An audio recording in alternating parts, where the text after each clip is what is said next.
900 years ago, the crime. So big, it rewrote the world. What if the world government wasn't created to protect the world at all? What if it was built to hide the crime that created it, and that same crime is still shaping every war, every slave brand, and every pirate dream we've seen in the story this whole time? If that's true, then the Void Century isn't just a blank spot on a timeline, it's the crime scene, and the world itself is the cover-up.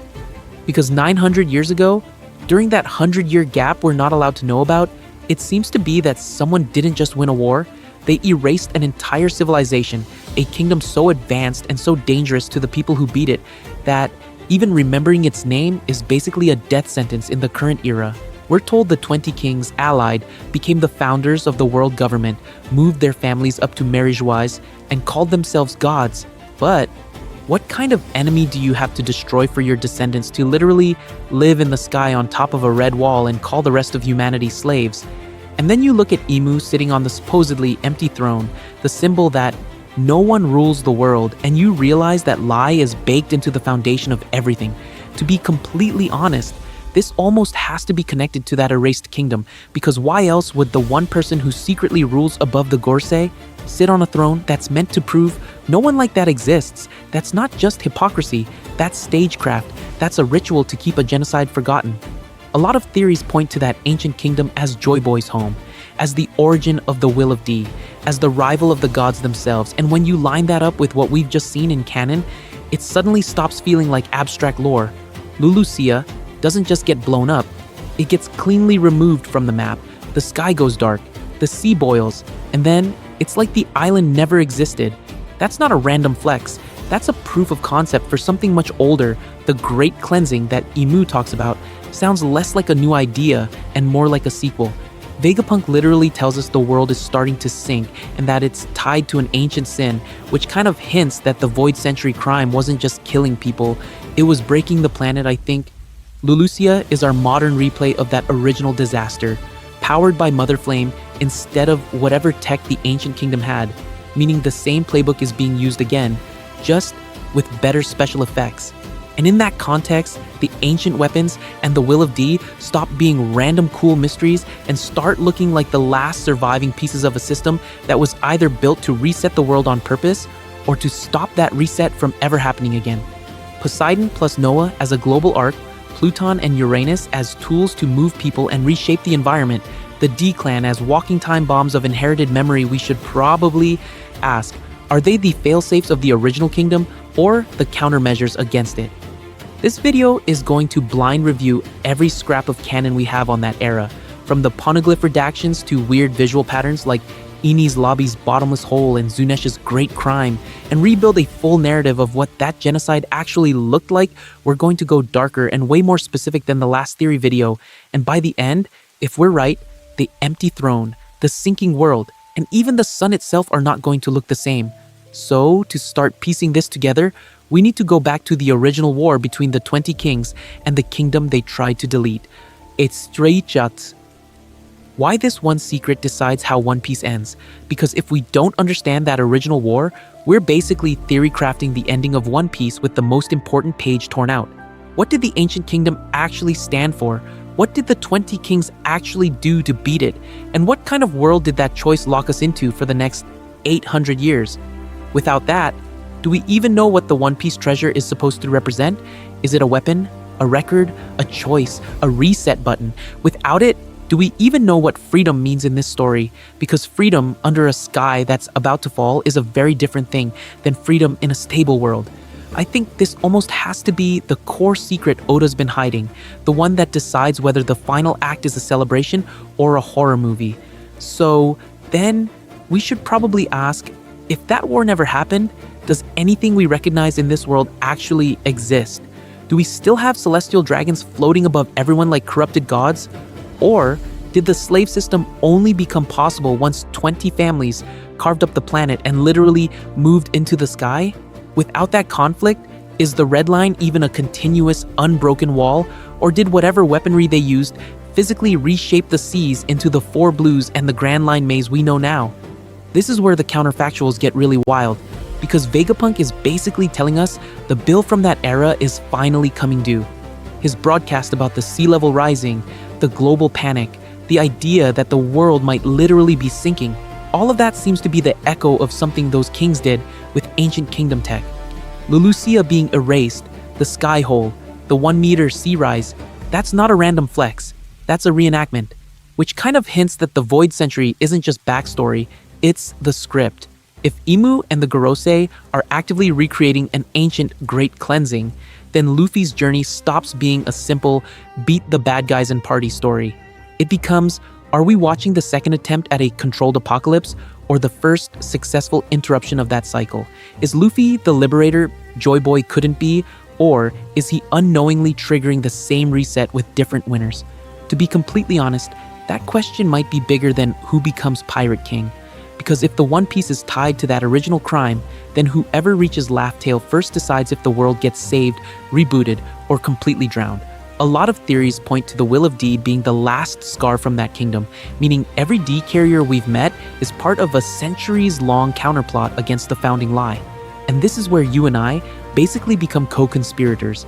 The world government kills scholars, blows up Ohara, wipes Lulusia off the map, all to stop people from doing exactly what we're about to do: reconstruct the forbidden history from scraps. So, in the next section, we're going to treat the current map, the red line, even Enies Lobby's impossible hole as crime scene evidence and see what that original battlefield actually looked like. From last video to now, Oda has been cooking in secret. So, before we turn the whole planet into a crime scene, we should probably talk about the last time we tried to solve this mystery together, because that video kind of became its own little Ohara. Back then, the core claim was pretty simple but pretty wild, that the Void Century wasn't just random lost history, it was the record of a deliberate, world-sinking event that the current world government is trying to quietly recreate. We talked about ancient floods, about the red line being an artificial scar, about the ancient weapons not as cartoon nukes, but as tools to survive a reset. And somehow, that video blew up. Hundreds of thousands of you watched, argued, time-stamped panels, wrote essays in the comments. A lot of theories point to community hype as fluff, but in this case, it seems to be actual evidence that this question is the thing everyone cares about. This video is going to be very, very different than that one though. Same core mystery, totally different battlefield. Because now we're not just guessing off Enies Lobby's weird hole and some Clover flashbacks. We've seen Vegapunk's broadcast literally get cut off mid-redacted sentence. We watched Lulusia vanish from the map in real time. We've seen Imu walk up to the supposedly empty throne, sit down, and casually order a great cleansing while the Gorosei turn into nightmare monsters. To be completely honest, once Oda put all of that on screen, the old theory almost has to be rewritten. And look at the time gap between those two videos. Oda has been cooking in secret. Tiny panels of Imu's eyes in the dark, that single frame of the map with Lulusia scribbled out. Vegapunk's notes blacked out just enough that you can read the silhouette of the idea without getting the full sentence. Visual parallels between the Mother Flame Blast and that impossible shaft of light at Enies Lobby, which kind of hints that we've been seeing test runs of the same technology from two different angles for years. I think once you stack all those crumbs together, the old clues read like foreshadowing for a much darker version of the story. So, format-wise, this is a blind review. I didn't rewatch the old Void Century video. I don't have that script open. I'm not trying to defend past me.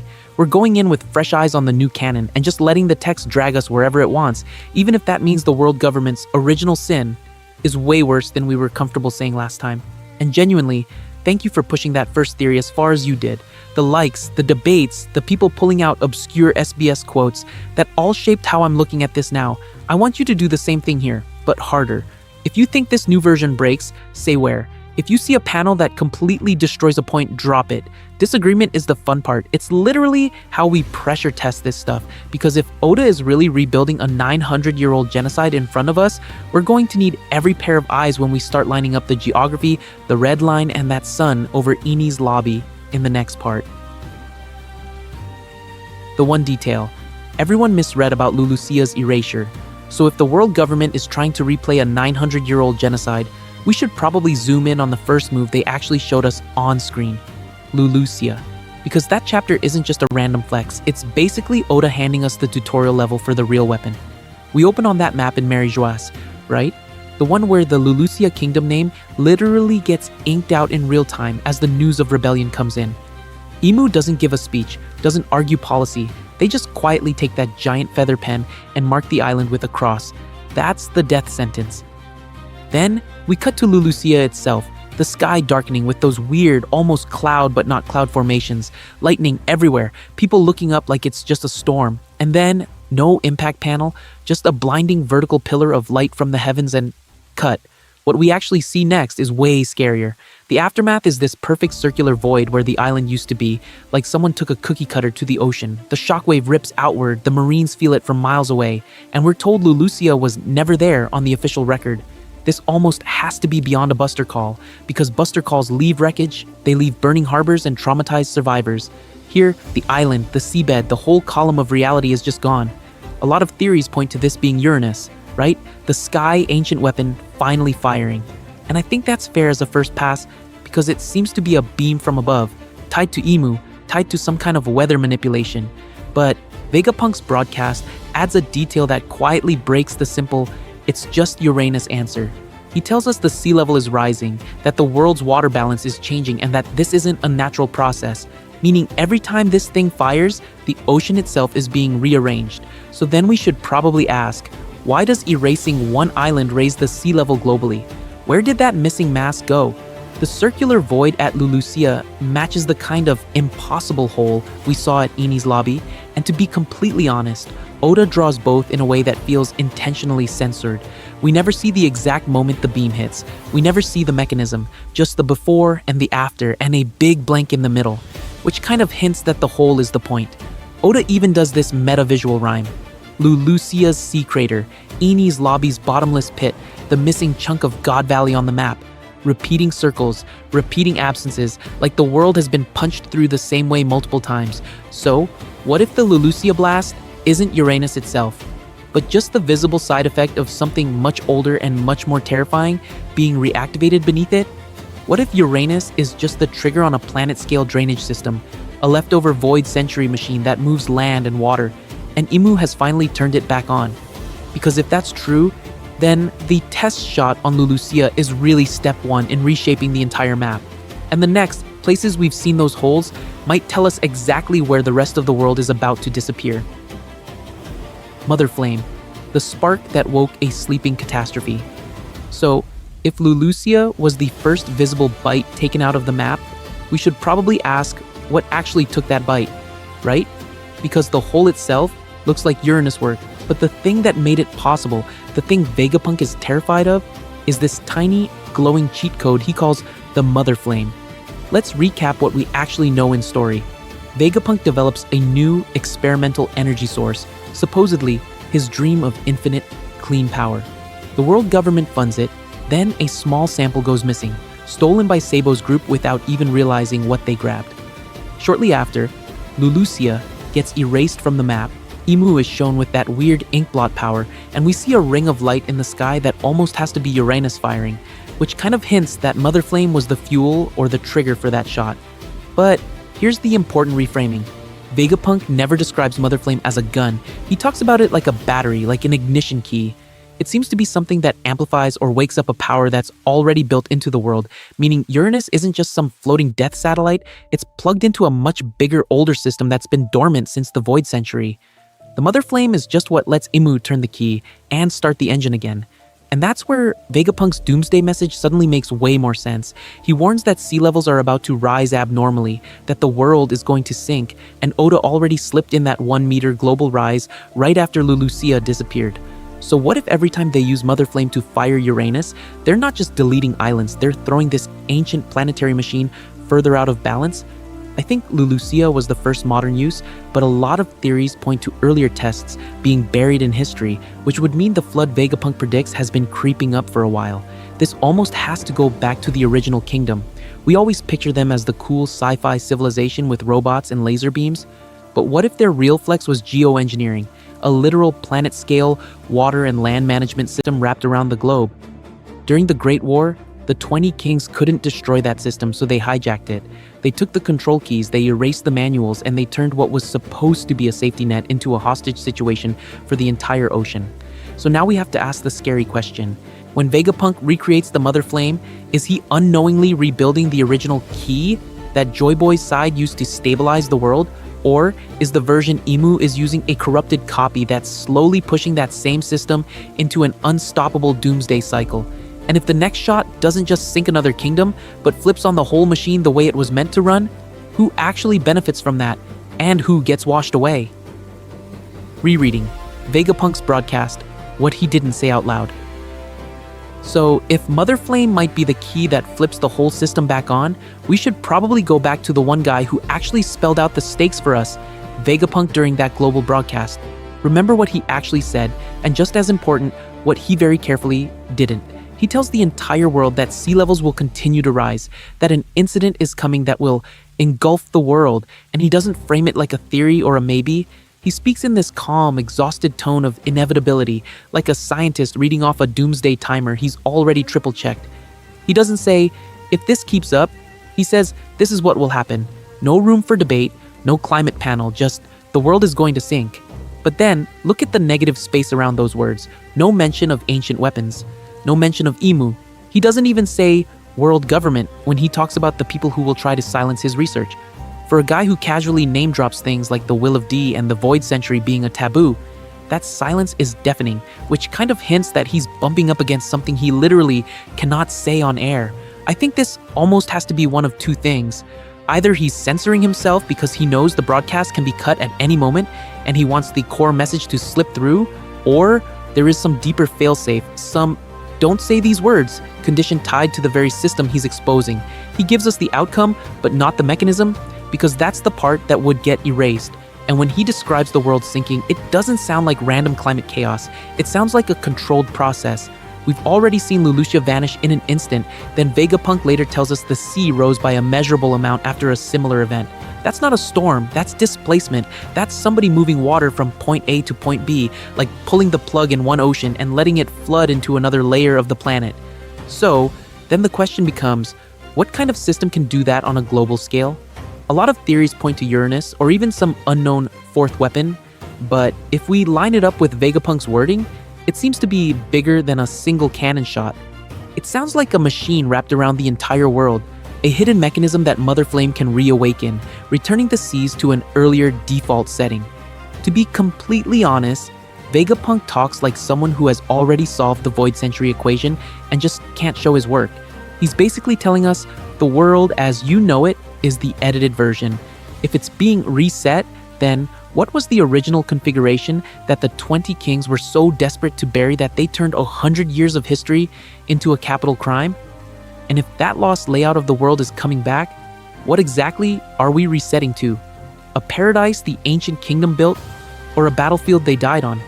Because to figure that out, we have to go back 900 years and look at what the original war was actually fought over. Lily's letter and the redacted roar, Oda's quietest scream.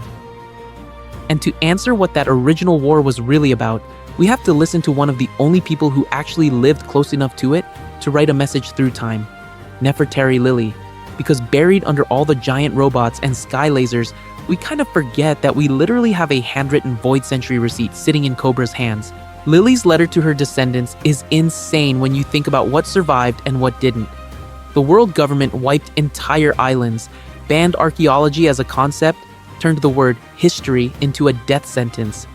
But this one royal family, the one that refused to move to marriage wise, somehow kept a primary source from the age of the ancient kingdom. That's not just flavor text, that almost has to be the control key for the whole mystery. In the manga, Lily talks about protecting the poneglyphs and making sure they are scattered and safeguarded so the true history of this world will one day be brought to light. It seems to be the closest thing we have to an open admission that the Poneglyph network was a deliberate, coordinated act of resistance. But then we hit the really weird part. As Cobra reads, we get that famous panel where Imu's shadow looms behind him. And when Imu roars, the speech bubble literally covers a chunk of the letter. The sound effect and the shape of the bubble sit right on top of a missing line. So then we should probably ask, is that just dramatic framing, or is Oda screaming at us as quietly as possible? Because when you compare the magazine version of that chapter to the later Tankobon volume, the censorship is surgical. A lot of theories point to the idea that the volume might clean it up or shift the angle so we can see a bit more, but Oda keeps the exact same obstruction. the roar, the bubble, the overlap on the text, all preserved like it's a state secret inside his own book. To be completely honest, this is where the diegetic and the meta line up a little too perfectly. Inside the story, Imu is literally silencing history in front of us, swallowing the last audible words of a queen who defied the 20 kings. Outside the story, Oda is using that same roar as a black bar, telling us the thing under here is the part that explains the crime. It's censorship as panel composition. So what's under the roar? I think it has to be something that directly ties the letter to the original cataclysm. Maybe Lily writes about the sea swallowing the world again, or she names the ancient kingdom outright, or she promises to return the world to its former level. Any of those would instantly reframe the war as a fight over whether the planet should stay flooded or be reset, which kind of hints that the poneglyphs aren't just about exposing the world government. They're about reactivating the exact system the 20 kings killed. And if Lily's missing line really points to that reset, then the next question is, who else besides Imu actually knows what she wrote? Ohara, Buster Calls, and the fear of a single word. And if Lily's missing line really points to that reset, then the next question is, who else besides Imu actually knows what she wrote? Who's seen even a fragment of that original script the 20 kings were so desperate to bury? To answer that, we should probably go back to the one island that actually got close, Ohara. You've got this quiet, tree-covered library in the middle of nowhere, a bunch of scholars politely arguing about grammar on poneglyphs, and for decades, the world government basically looks the other way. But the second they realize Clover's team isn't just translating words, they're triangulating a whole erased kingdom and its war with the 20 kings. The response is instant. No negotiation, no warning, just authorize a Buster Call and wipe the island off the map. And that's the key detail. Ohara wasn't building Pluton in the basement. They weren't stockpiling Sea Kings, they were literally just reading. The only weapon on that island was information. Names, dates, maybe the layout of the original capital, maybe even how the flood tech worked. The fact that this almost has to be treated as more dangerous than an actual ancient weapon tells us what the Gorosei are really scared of. Not a cannon, a sentence. You can see how rattled they are in that moment where Clover starts his speech to the Gorosei over the transponder snail. He's calmly walking through the timeline, then he gets to the part where he's about to say the ancient kingdom's name, and they shoot him mid-sentence. They don't even let him finish the word. That's not strategy, that's panic. It seems to be the same exact instinct we see later with Lulusia. As soon as the narrative might get away from them, they just delete the entire stage. Lulusia isn't just destroyed, it's erased. Scratched off maps, removed from news reports like it never existed in the first place. That's the same language they used about the Void Century. So when we line those up, Ohara's Buster Call, Clover's assassination, Lulusia's vanishing, what pattern do we get? Every time the word history gets too close to the public, the world government doesn't argue, they don't debate, they just hit the reset button. And I think this obsession with erasing things isn't only about geography or weapons, it's about people. Look at Fisher Tiger and the slave brand. The hoof of the celestial dragon is literally a mark that says, "You are permanently below us," which kind of hints that the original crime in the Void Century wasn't just sinking a kingdom, it was codifying an underclass that could be owned. The Sun Pirates burning that brand and replacing it with the sun symbol is basically a living protest against the same system that killed Ohara. A world where certain lives and certain truths are illegal by design. So, whatever that erased kingdom stood for, whether it was true equality between races or open access to technology that could stop the flood, it was so incompatible with this world order that even a rumor of its ideals has to be annihilated on sight. And if they're still this scared 800 years later, what happens when someone finally survives long enough to say that kingdom's name out loud? The ancient kingdom, utopia, superweapon, or both? So, if just the whisper of that name is outlawed, what kind of monster or miracle are we actually talking about when we say ancient kingdom? Because canon does give us a skeleton here, and when we flesh it out, it seems to be way bigger than just some country that lost a war. We know from Clover's speech that it was a mighty kingdom with a power that terrified the 20 kings. We know its existence was systematically erased, its name wiped from the poneglyphs themselves, which almost has to be intentional because those stones are basically indestructible. And we know that same kingdom is the one that created the poneglyph network in the first place, meaning they had the tech, the language, and the global reach to carve unbreakable data centers and scatter them all over the world. So then we should probably ask, was that power itself the threat, or was it what they planned to do with it? A lot of theories point to the first option, right? That this was basically a sci-fi superpower, a kind of hegemon with weapons and machines so advanced the rest of the world either bowed or got steamrolled. If you're a bunch of paranoid monarchs looking at something like a planet-scale Pluton or Uranus interface, you might genuinely believe you're fighting for survival.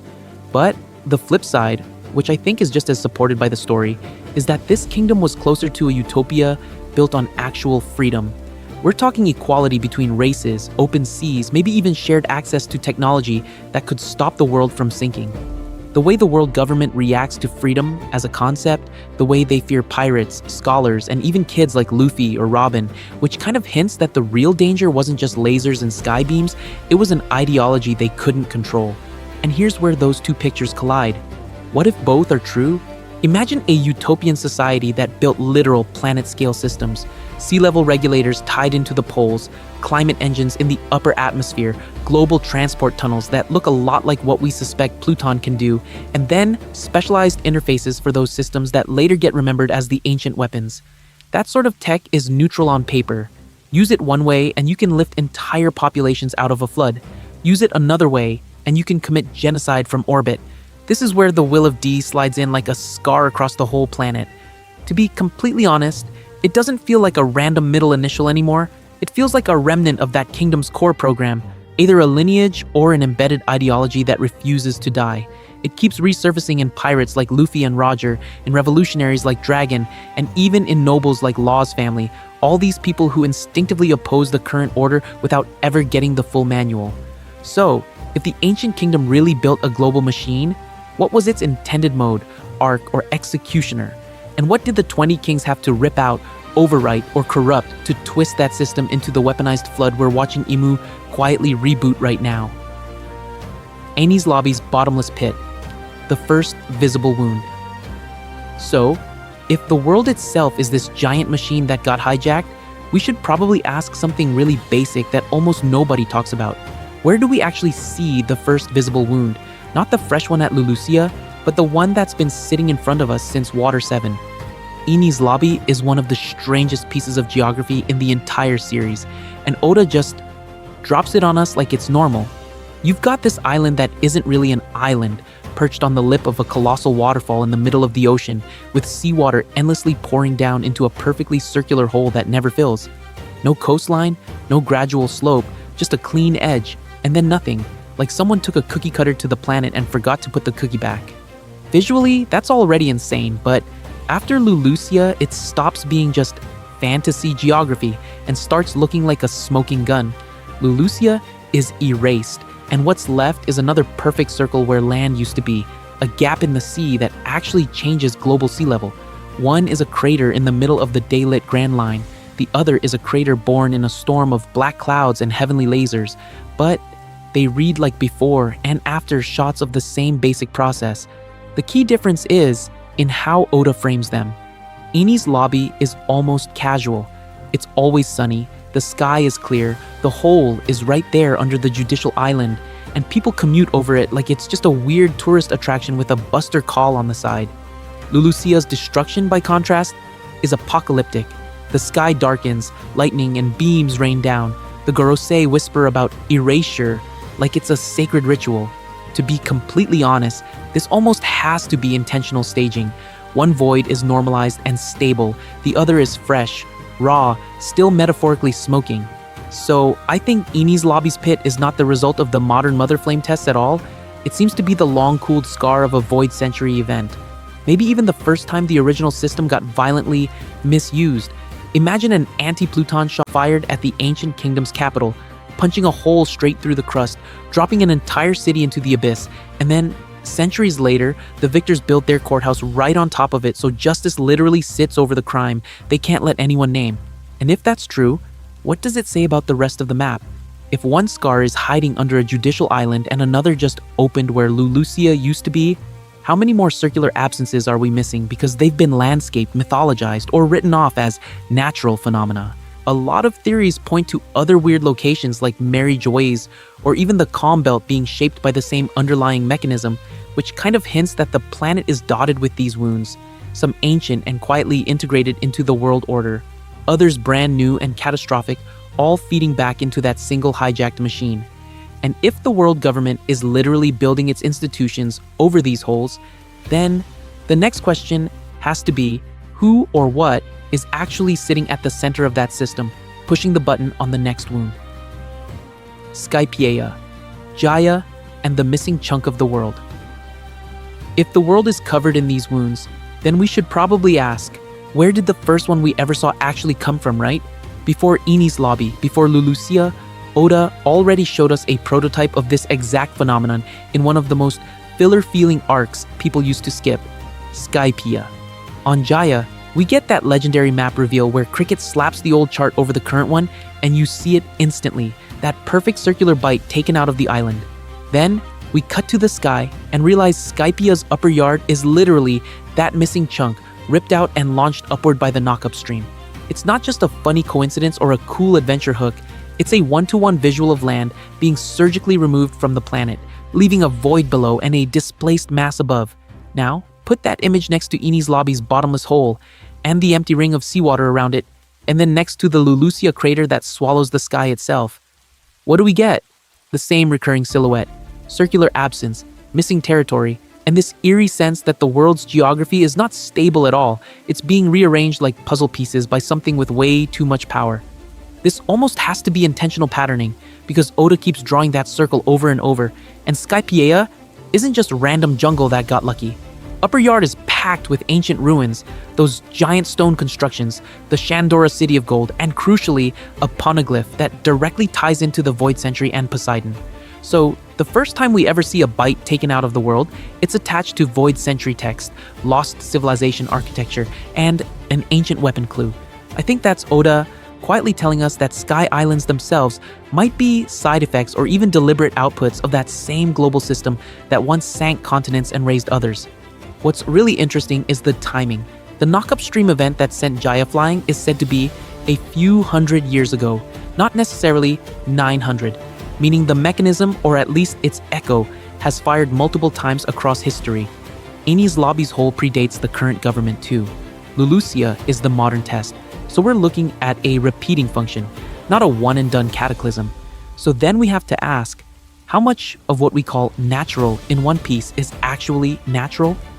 Knock-up streams that shoot islands into the sky, the calm belt that cages the Grand Line, the Red Line acting like a planetary dam, even the way weather goes insane in certain zones, all of it feels less like random chaos and more like leftover scaffolding from a terraforming war 900 years ago. A lot of theories point to Uranus and the ancient weapons as the tools that carved this system into the planet, which kind of hints that the current world map is basically a war crime frozen in place. But if the sky itself is full of dislocated ruins and weapon scars, then we have to look at the one person who sits above, even that, literally placed over the world on the empty throne, and ask what kind of being would inherit a planet already chopped up like this. The empty throne. That isn't Imu as the living redaction. Because that's the crazy part, right? The world is already carved up, already sitting inside this giant planetary crime scene, and at the very top of it all, we're told there is nobody. The empty throne is supposed to be the proof that no single person gets to own this mess. Publicly, the doctrine is super clean and almost utopian.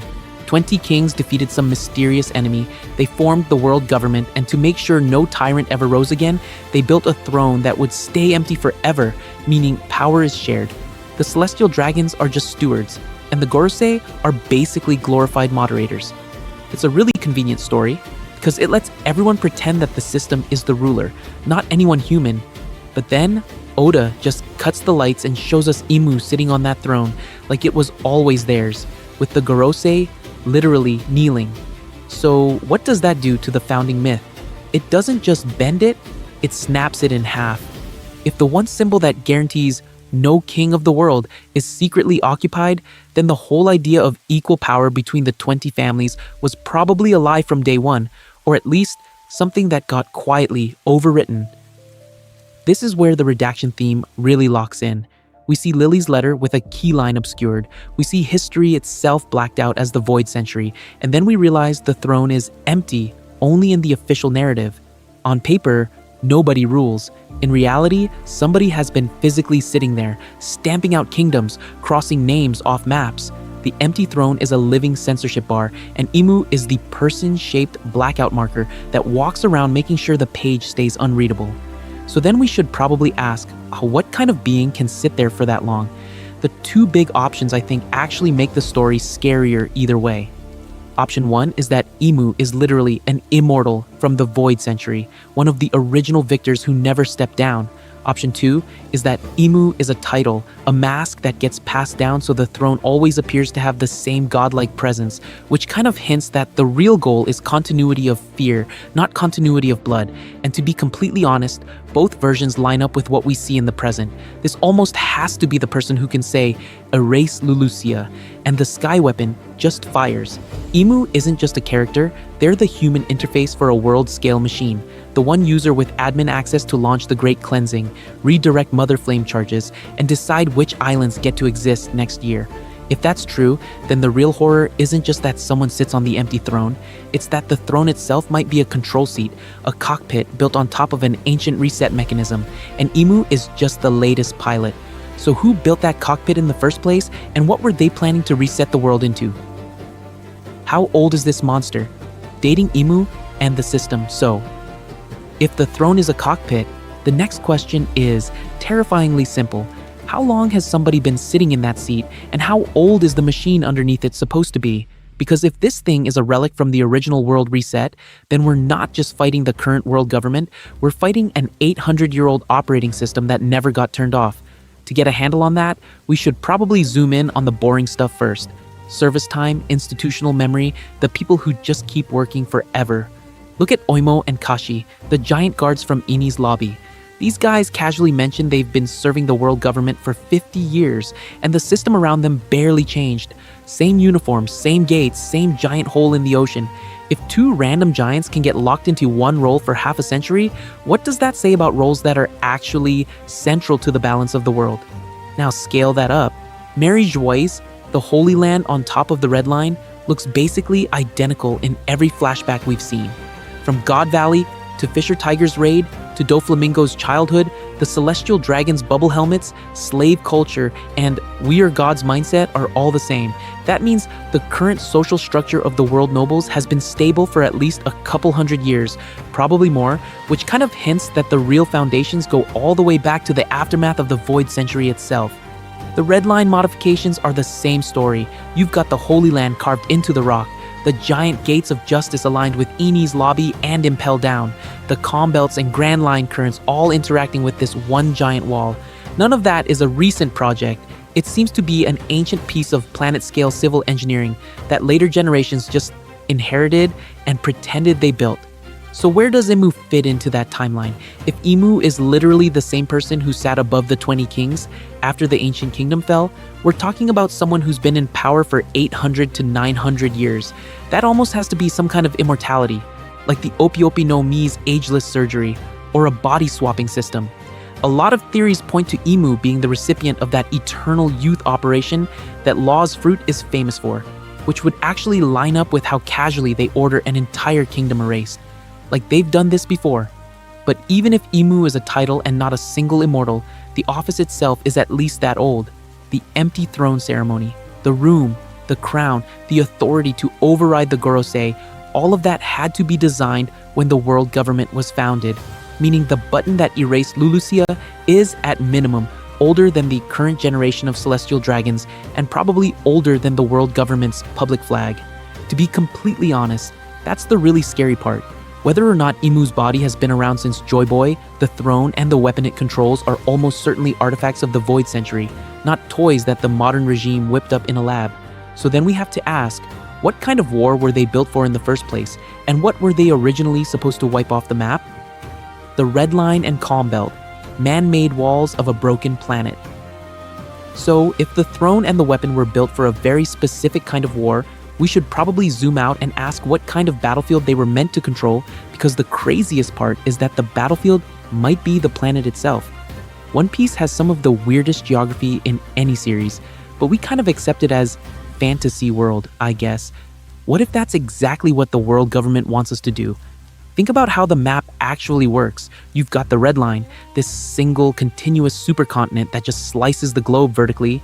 Then the grand line wrapping around it horizontally, and on either side of that you have the calm belts, two perfect rings of eerily still ocean packed with sea kings.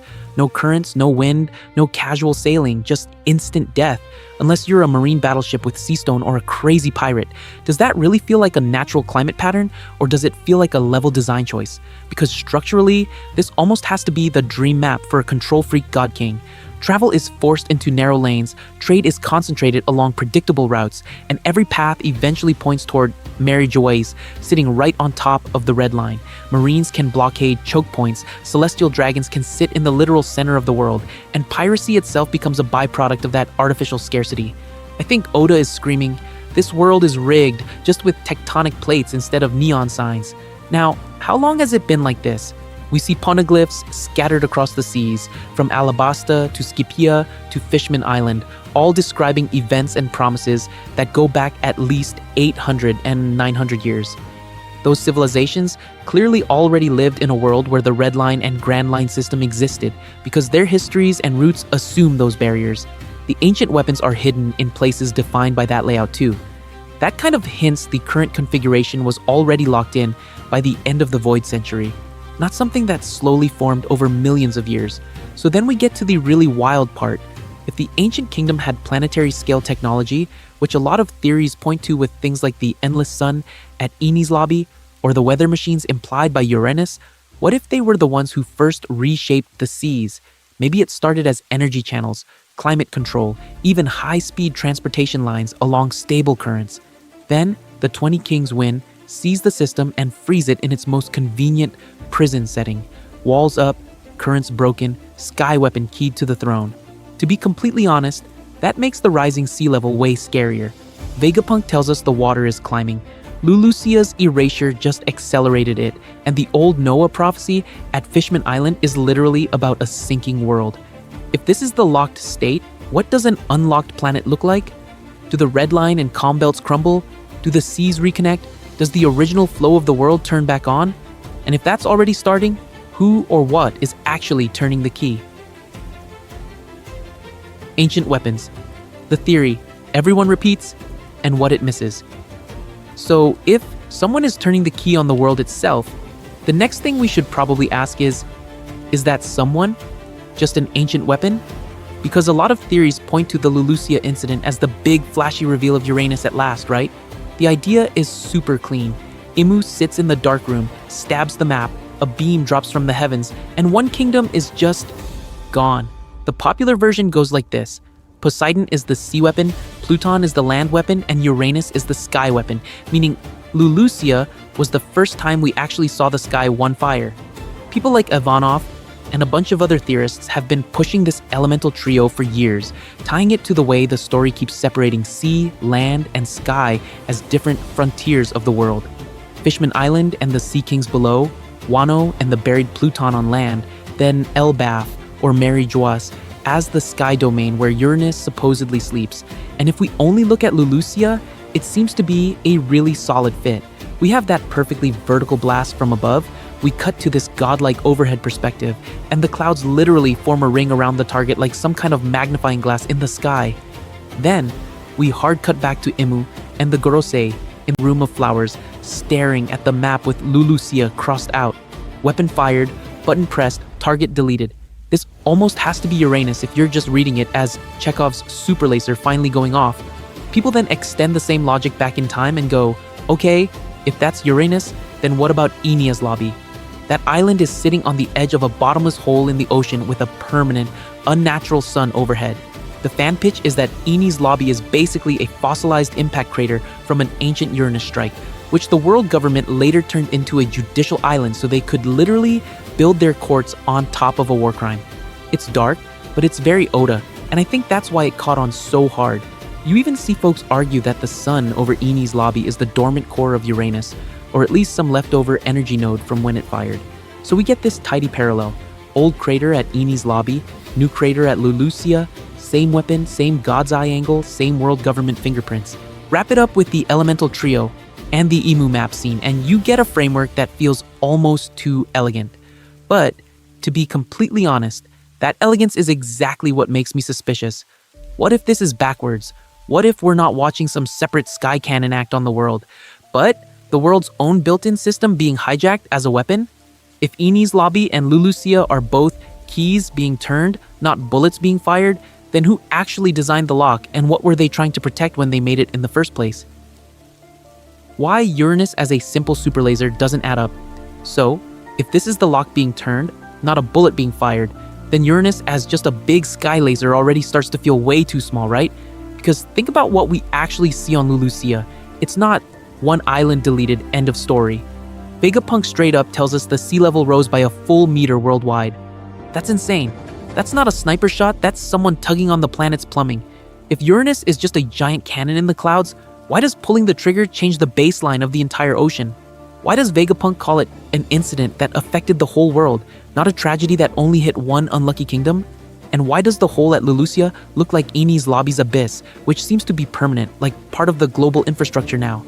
I think that alone kind of hints we're dealing with a system-level mechanism, not a one-off doomsday beam. And then, from a pure tools perspective, the world government already has ways to erase islands. Buster calls exist. We watched Ohara get wiped off the map with nothing but conventional firepower and some very motivated vice admirals. If you just want to blow up land, you can stack enough cannons and admirals and probably get there. You don't need a secret 800-year-old orbital death ray. A single target super laser is actually kind of redundant compared to something that can quietly reshape the entire planet's sea level and climate over time. Narratively, this almost has to be bigger. Oda is really stingy with his giant mysteries. They always multitask. The Void Century, the Will of D, the Red Line, the ancient weapons, they're all tied into themes of inherited will, freedom versus control, systemic oppression. If Uranus is just nuke but higher, it feels off. It seems to be missing that philosophical layer, that question of who gets to run the world's operating system and who's locked out of it. And we actually have a template already. Poseidon. The only fully revealed ancient weapon is not a bomb. It's Shirahoshi, a crying princess who can talk to sea kings. Her power is an interface. She doesn't explode anything by herself. She commands these colossal creatures that were already part of the world. A lot of theories point to Noah as the hardware and Poseidon as the user account that can log in and move it.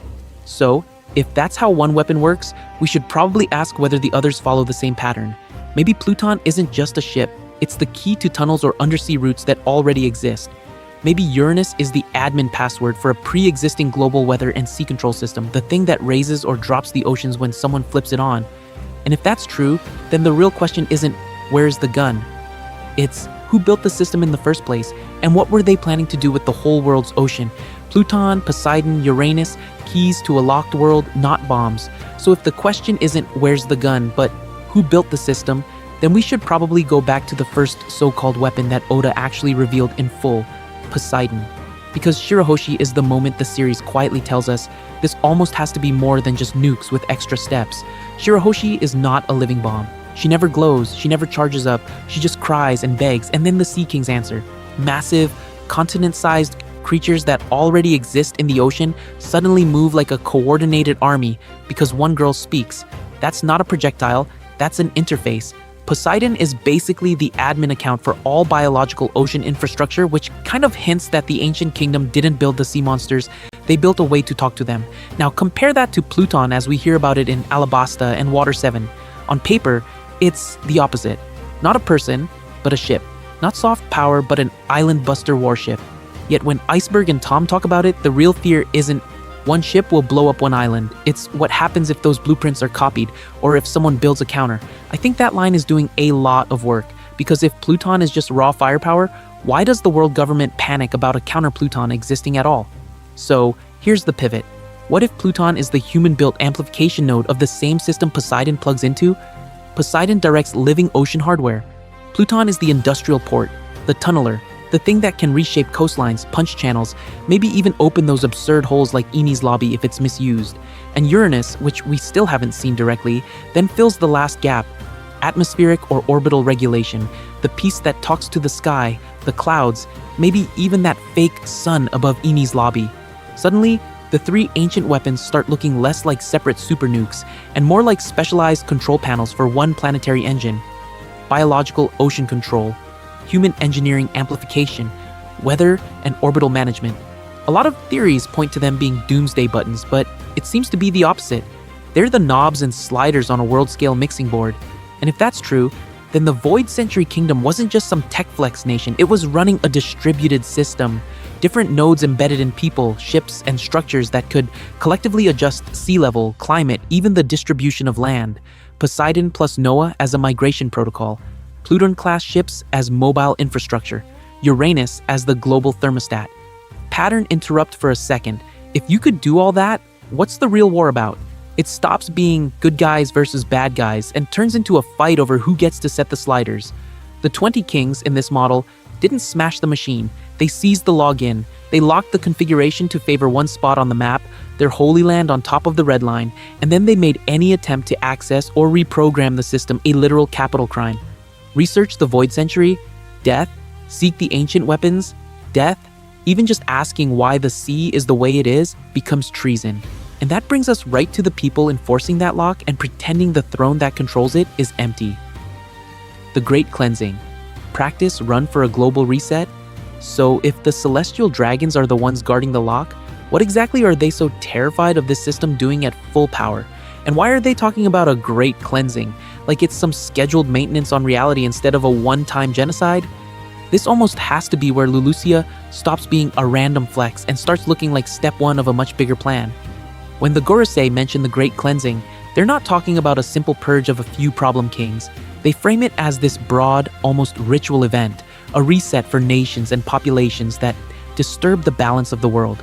Meaning, any island that threatens their narrative, exposes the Void Century, or even just refuses tribute can be marked as inconvenient and wiped off the map, not overthrown, not occupied, erased like it never existed, which already sounds way too close to what we saw happen to an entire era of history. And Lulusia, I think, is the first time we actually see that protocol go live on screen. Politically, it's the perfect test case. A kingdom that just rebelled, Sabo allegedly hiding there, the world's eyes already pointed in that direction. So, when it disappears, the world government can pretend it was a freak disaster or some act of God while quietly removing a symbol of resistance. But mechanically, it seems to be the pilot episode for the cleansing itself. The mother flame hooked up to this ancient satellite weapon and fired on a real target instead of just empty ocean. Now here's where it gets way darker. The blast on Lulusia doesn't just vaporize an island. We see the sea punch downward, clouds spiral, then the water violently rushes back in. If you treat that as a small-scale version of what the original system did, every cleansing isn't just deleting land, it's redistributing mass and water, nudging sea level up bit by bit and dragging the map closer to whatever the planet looked like before the Red Line era.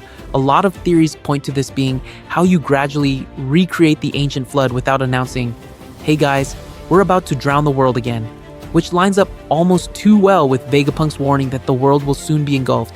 He doesn't say, "The world government will murder everyone." He says, "The sea will rise."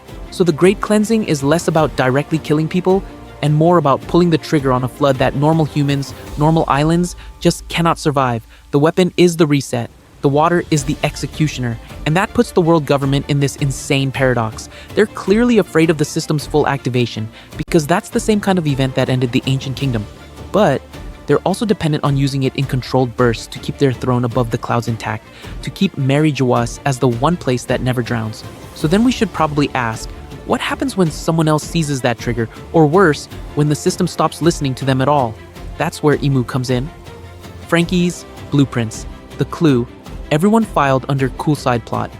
And this is exactly where that what if someone else seizes the trigger question stops being abstract and suddenly looks a lot like a big cyborg with a speedo and a cola tank, because before Emu, before Mother Flame, before Vegapunk was even born, we already saw the story test drive the idea of a backup key, Frankie's Pluton blueprints.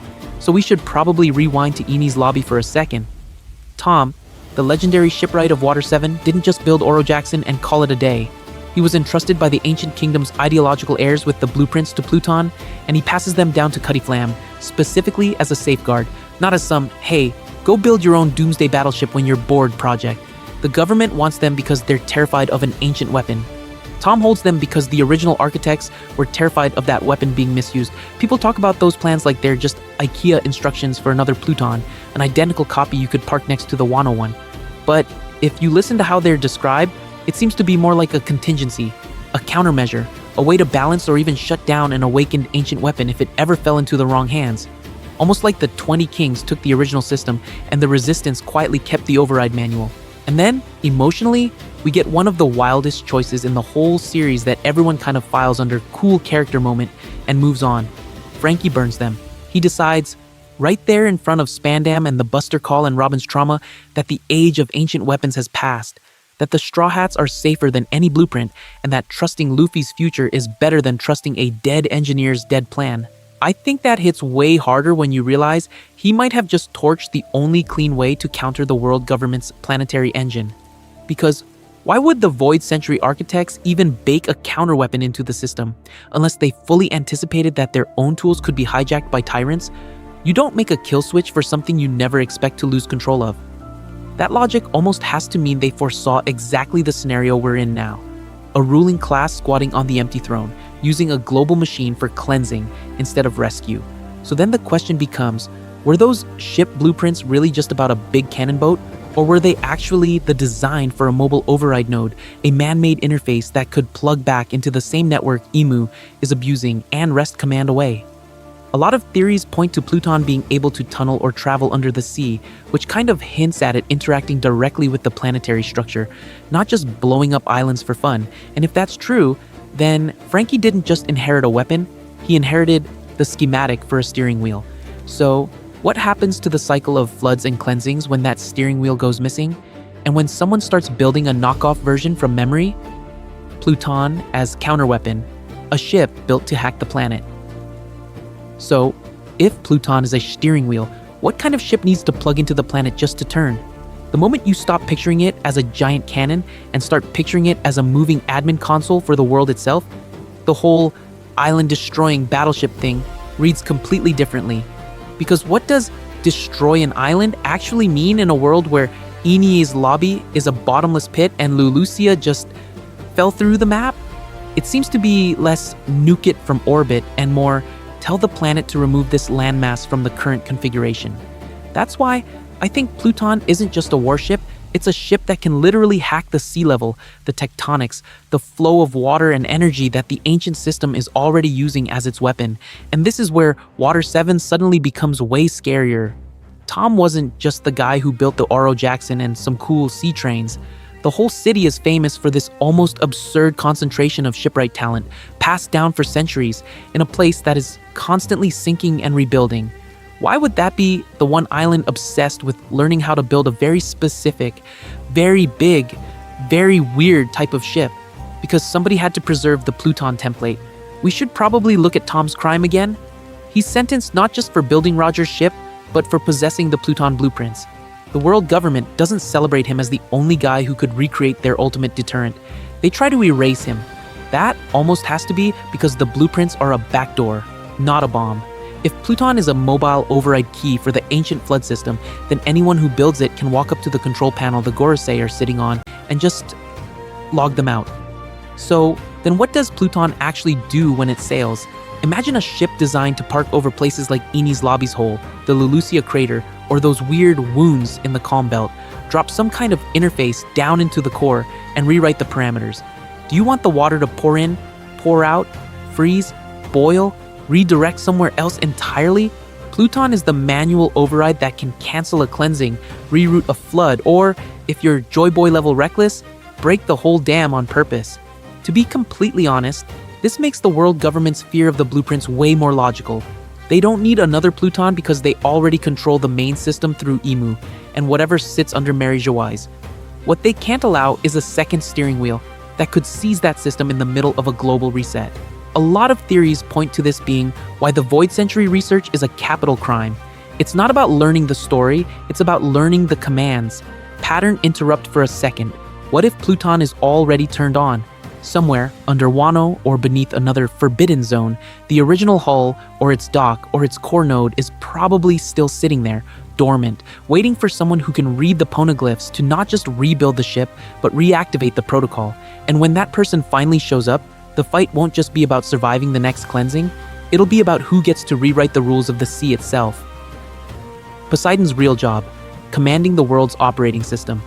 And that line about rewriting the rules of the sea is exactly where Poseidon suddenly stops being a cute prophecy about a crying princess and starts sounding like root access to the planet itself. Because if Pluton is the hardware, the hull, and the tunnels, then we should probably ask, what operating system is it even running on in the first place? That's where Shirahoshi comes in.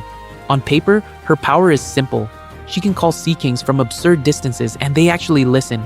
We see it with Noah, we see it when they drag the ship away, and it seems to be totally independent of normal range or weather. But why sea kings specifically? Why are these massive, almost mythic creatures concentrated in the calm belt, wrapped around the entire world like living circuitry, instead of just being random kaiju sprinkled across the Grand Line? I think the answer is that the Sea Kings are not just monsters, they're system components, biological servers, sensors, actuators, whatever tech term you want to use, grown instead of forged. The calm belt has no wind and almost no currents, but it's packed with Sea Kings, which kind of hints that they're the ones actually managing the flow everywhere else, subtly pushing and redirecting water, stabilizing pressure, even nudging tectonic plates or undersea ridges that decide where islands can form and how safe they are. If that's true, then Poseidon is not a big laser, it's an admin account. Shirahoshi is the only being who can log into that living network and push a global update. Tell the Sea Kings to migrate, they move climate bands. Tell them to churn or calm certain trenches, you tweak currents and sea levels. Tell them to escort or relocate entire ecosystems. You're literally patching the world map in real time. This almost has to be the kind of thing the ancient kingdom would build if they were planning controlled floods and mass evacuations instead of just raw destruction. Now, plug Imu into that picture. If someone like Imu could co-opt Poseidon, or worse, replicate her function with tech the same way Mother Flame is a knockoff sun, then the Great Cleansing stops being just drop a beam and erase a kingdom. You could accelerate sea level rise on command, direct which regions drown first, weaponize currents so that escape routes close while Holy Land routes stay miraculously safe. Lulusia might just be the flashy part. The real threat is quietly telling the Sea Kings to tilt the whole bathtub. And suddenly, Joy Boy's broken promise to the Fishman and merfolk hits way harder. What if the original plan was a scheduled, controlled reset of the seas, with Poseidon and Noah coordinating a mass migration to the surface, Pluton opening tunnels, Uranus calming the skies, and everyone getting a seat on the Ark? Something went wrong. The war with the 20 kings cut the protocol short, and the people who were supposed to be escorted up got left behind in the dark. If that's the case, then the next Joy Boy isn't just inheriting a hat and a prophecy, he's inheriting the login credentials to restart that abandoned update. Which brings us to how Uranus fits into this whole operating system metaphor. Uranus Reimagined, the sky crown of a dying world. So, if Joy Boy was supposed to log back into this planetary operating system, what was he actually logging into? A giant death laser floating around like some cartoon space cannon, or something way scarier because it feels kind of normal? I think this is where we have to reimagine Uranus completely. Instead of a single gun in the sky, picture a crown. Not metaphorically, like an actual ring of satellite-like structures and atmospheric towers, fused into the upper sky and the red line, constantly talking to each other. Not just a weapon, but the thing that decides wind patterns, pressure systems, cloud cover, even how much sunlight actually reaches different parts of the world. When people call Uranus the sky weapon, this almost has to be what we're talking about, right? Not just shooting down from the heavens, but owning the heavens. Now go back to Lulusia. Before it's erased, we don't just see a beam. We see that weird churning ceiling of darkness, those unnatural clouds forming in a perfect circle, lightning with no storm, like the sky itself is buffering. That doesn't feel like a cannon charging up. It feels like the atmosphere being put into a very specific configuration, so that when the Mother Flame energy arrives, it can be focused and contained. It seems to be less fire the gun and more align the weather grid, then drop the payload. If that's true, then where is the control tower for this whole sky crown? A lot of theories point to some secret satellite or moon base, which is cool sci-fi, but we should probably look at the one thing that literally wraps the planet, the red line. Imagine Uranus physically embedded along its spine with giant invisible emitters buried in the Holy Land and stretching up into the stratosphere, turning Mary Jawais into the place where climate, light levels, and even sea pressure are quietly dialed in. The Holy Land wouldn't just be the symbolic capital of the world, it would be the thermostat, the dimmer switch, and the floodgate control for the entire ocean.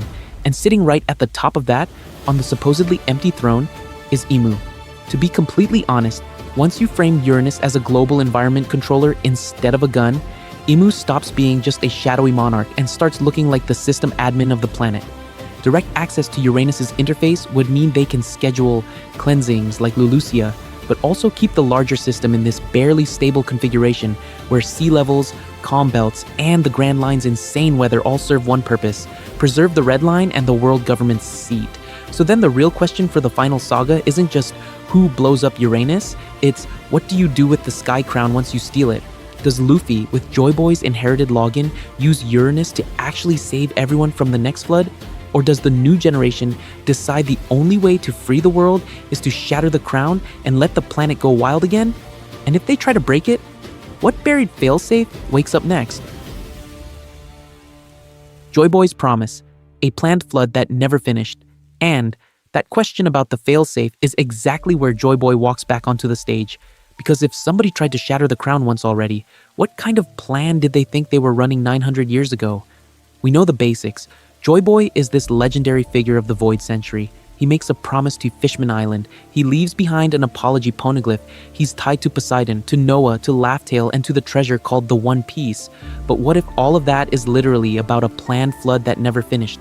We should probably start with the Fishman promise because that's the one thing Joy Boy personally wrote down. He promised to bring them to the surface, to a world where they could live in the sun, and he armed that promise with actual infrastructure. Poseidon is born in the royal family, Noah is parked right outside the island like a giant reservation ticket, and the Sea Kings themselves talk about waiting for the day they'll be needed. That already sounds less like a vague dream and more like a scheduled operation. So then what if Joy Boy's real role was project manager of a controlled reset of the oceans? The ancient kingdom builds this planetary water control system, maybe tied to the Red Line and the poles, and Joy Boy is the one who's supposed to use it to lower the ceiling on the world, break the false continents, and redistribute the seas so the surface becomes more equal. Fishmen and merfolk don't just randomly move up, they move up during a planned flood escorted by Poseidon and Noah, while Pluton and Uranus handle tunneling and sky routes for everyone else. This almost has to be the world turned upside down version 1. But then, we hit that apology. Joy Boy fails. And I think the key is that he doesn't just fail a girl and a kingdom, he fails the entire system. Something jams mid-reset. The sea levels, the Red Line, the weather all get locked in this weird, unstable configuration, which kind of hints that someone yanked the controls away while the program was still running. That's where the 20 Kings slide in. They seize the mechanism, freeze the world in this half-flooded, half-walled state, and they turn the reset engine into the foundation of the world government. Now, fast forward to the modern prophecy. Odin hears that a new Joy Boy will appear when Wano opens. Zunesha says, Joy Boy has returned when Luffy awakens. Fishman Island has legends about the day they'll finally reach the surface. Without that context, it sounds mystical. With it, it seems to be the original reset plan, booting back up after a 900-year forced pause. The world being turned upside down isn't poetic, it's literal patch notes for the planet, which then loops us back to Laugh-Tale and the One Piece. What if the final island isn't just where the treasure is, it is the main control room? A lot of theories point to the idea that the One Piece is information, and to be completely honest, that lines up perfectly here. Laugh-Tale is the instruction manual and master key for the reset system, the thing Joy Boy used once and died for using wrong.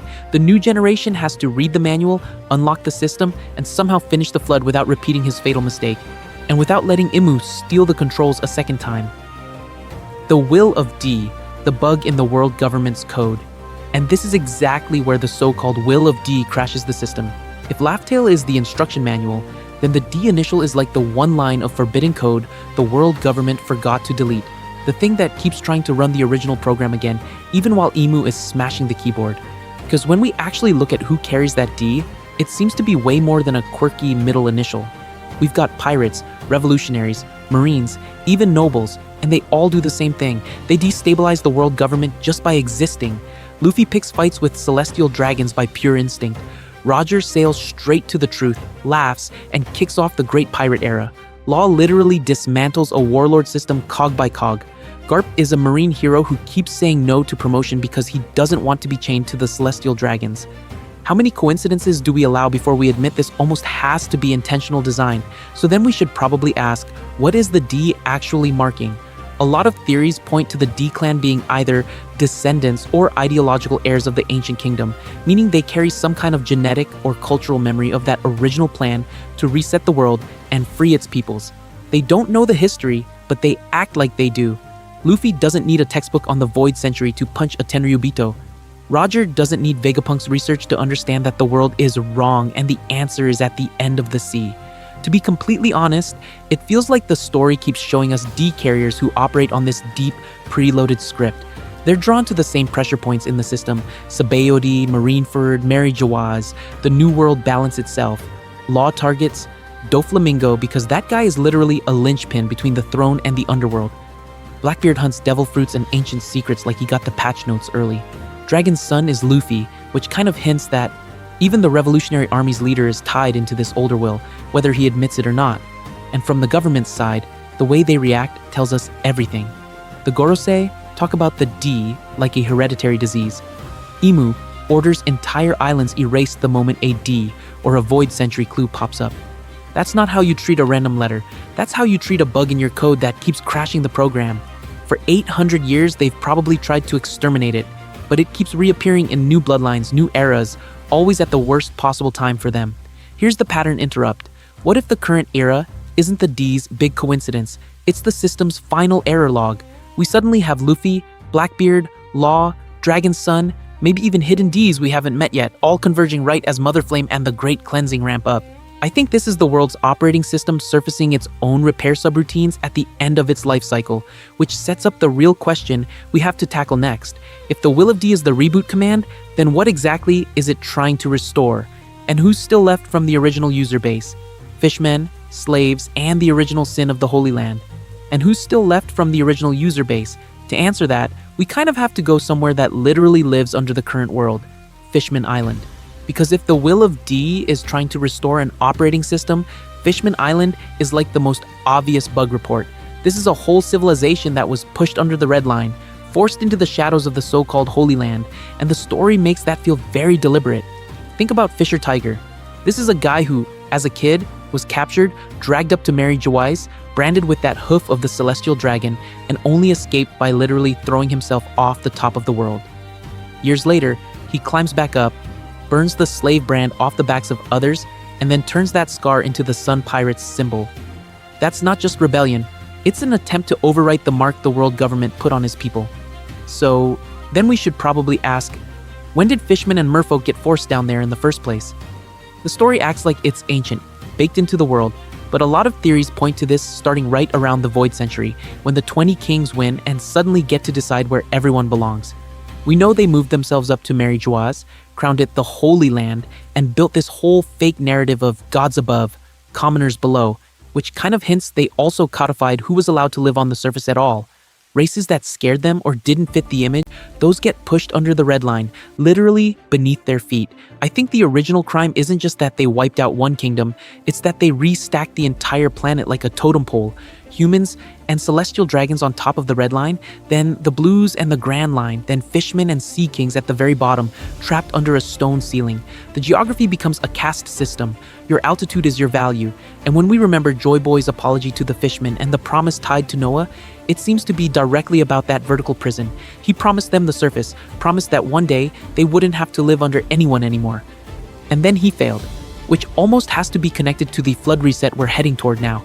If the ancient weapons were meant to reshape seas and continents, then the proper version of the flood would have broken that caste stack, cracked the red line, and let Fishman Island rise. The failed reset locks them below. The successful one would finally bring them up. So when Imu starts recreating the cataclysm with Mother Flame, we're not just looking at an environmental disaster, we're staring at a 900-year-old moral architecture being stress-tested again. Does the world drown in the same hierarchy? Or does the new generation ride the flood to something different? And if the last flood ended with Fishman apologizing to the surface for existing, who's going to be apologizing this time? Laughtail, as root access, what Roger really found. So, if this new flood is basically stress testing the morality of the world again, we have to ask the big one. What did Roger actually find at the place that's supposed to explain all of this, right? What is so funny on the last island of the world that the Pirate King reads it, laughs, and then decides, yeah, we're too early, pack it up, boys. We know the facts. Roger, Rayleigh, Odin, the whole crew reach Laughtail. They read the Rio poneglyph. They learn the Void Century, Joy Boy's promise, the ancient weapons, the D-Clan, all of it. And instead of launching a holy war on the world government, they basically treat it like they've just seen the spoilers for the final episode of One Piece and are not allowed to tweet about it. That reaction is so weird that I think it almost has to be about more than just story. It seems to be about functionality. What if Laugh-Tale isn't just the lore dump, it's the control panel? Imagine the entire planet as a managed system, Redline as the main firewall, Calm Belts as buffer zones, ancient weapons as admin tools, the Sea Kings and weather and currents all running on a set of rules. Laugh-Tale, in that case, would be the documentation and the root directory at the same time, meaning it tells you where the control nodes are, how the weapons plug in, and what actually happens if you punch in the final command and trigger a reset. That would make the One Piece itself not just gold or a crown, but a key. Maybe it's a physical device, some kind of terminal or arc core you have to physically bring to a specific point of the world grid. Maybe it's coordinates and an activation phrase that only makes sense once you've gathered all the right components. A lot of theories point to it being information, but information that literally grants root access to the planet's operating system. Not treasure, as in wealth, but treasure, as in the one credential the world government can't forge. So then why didn't Roger just use it, right? If you've got the admin password, why not log in and uninstall Emu? To be completely honest, the story already gives us the answer in pieces. Poseidon wasn't awake yet, Shirahoshi wasn't born. Pluton was still entombed under Wano, not reconstructed or released. The right D-bearer, the one Joy Boy's promise is actually attached to, hadn't appeared. If Roger fires off the reset command with missing modules, you don't get liberation, you get a catastrophic crash. The system reboots without backups, which kind of hints at pure destruction. So, Roger does the only thing he can. He leaves the key where it is and walks away, betting everything on the next generation. And that's where Luffy's journey suddenly looks way more technical than emotional.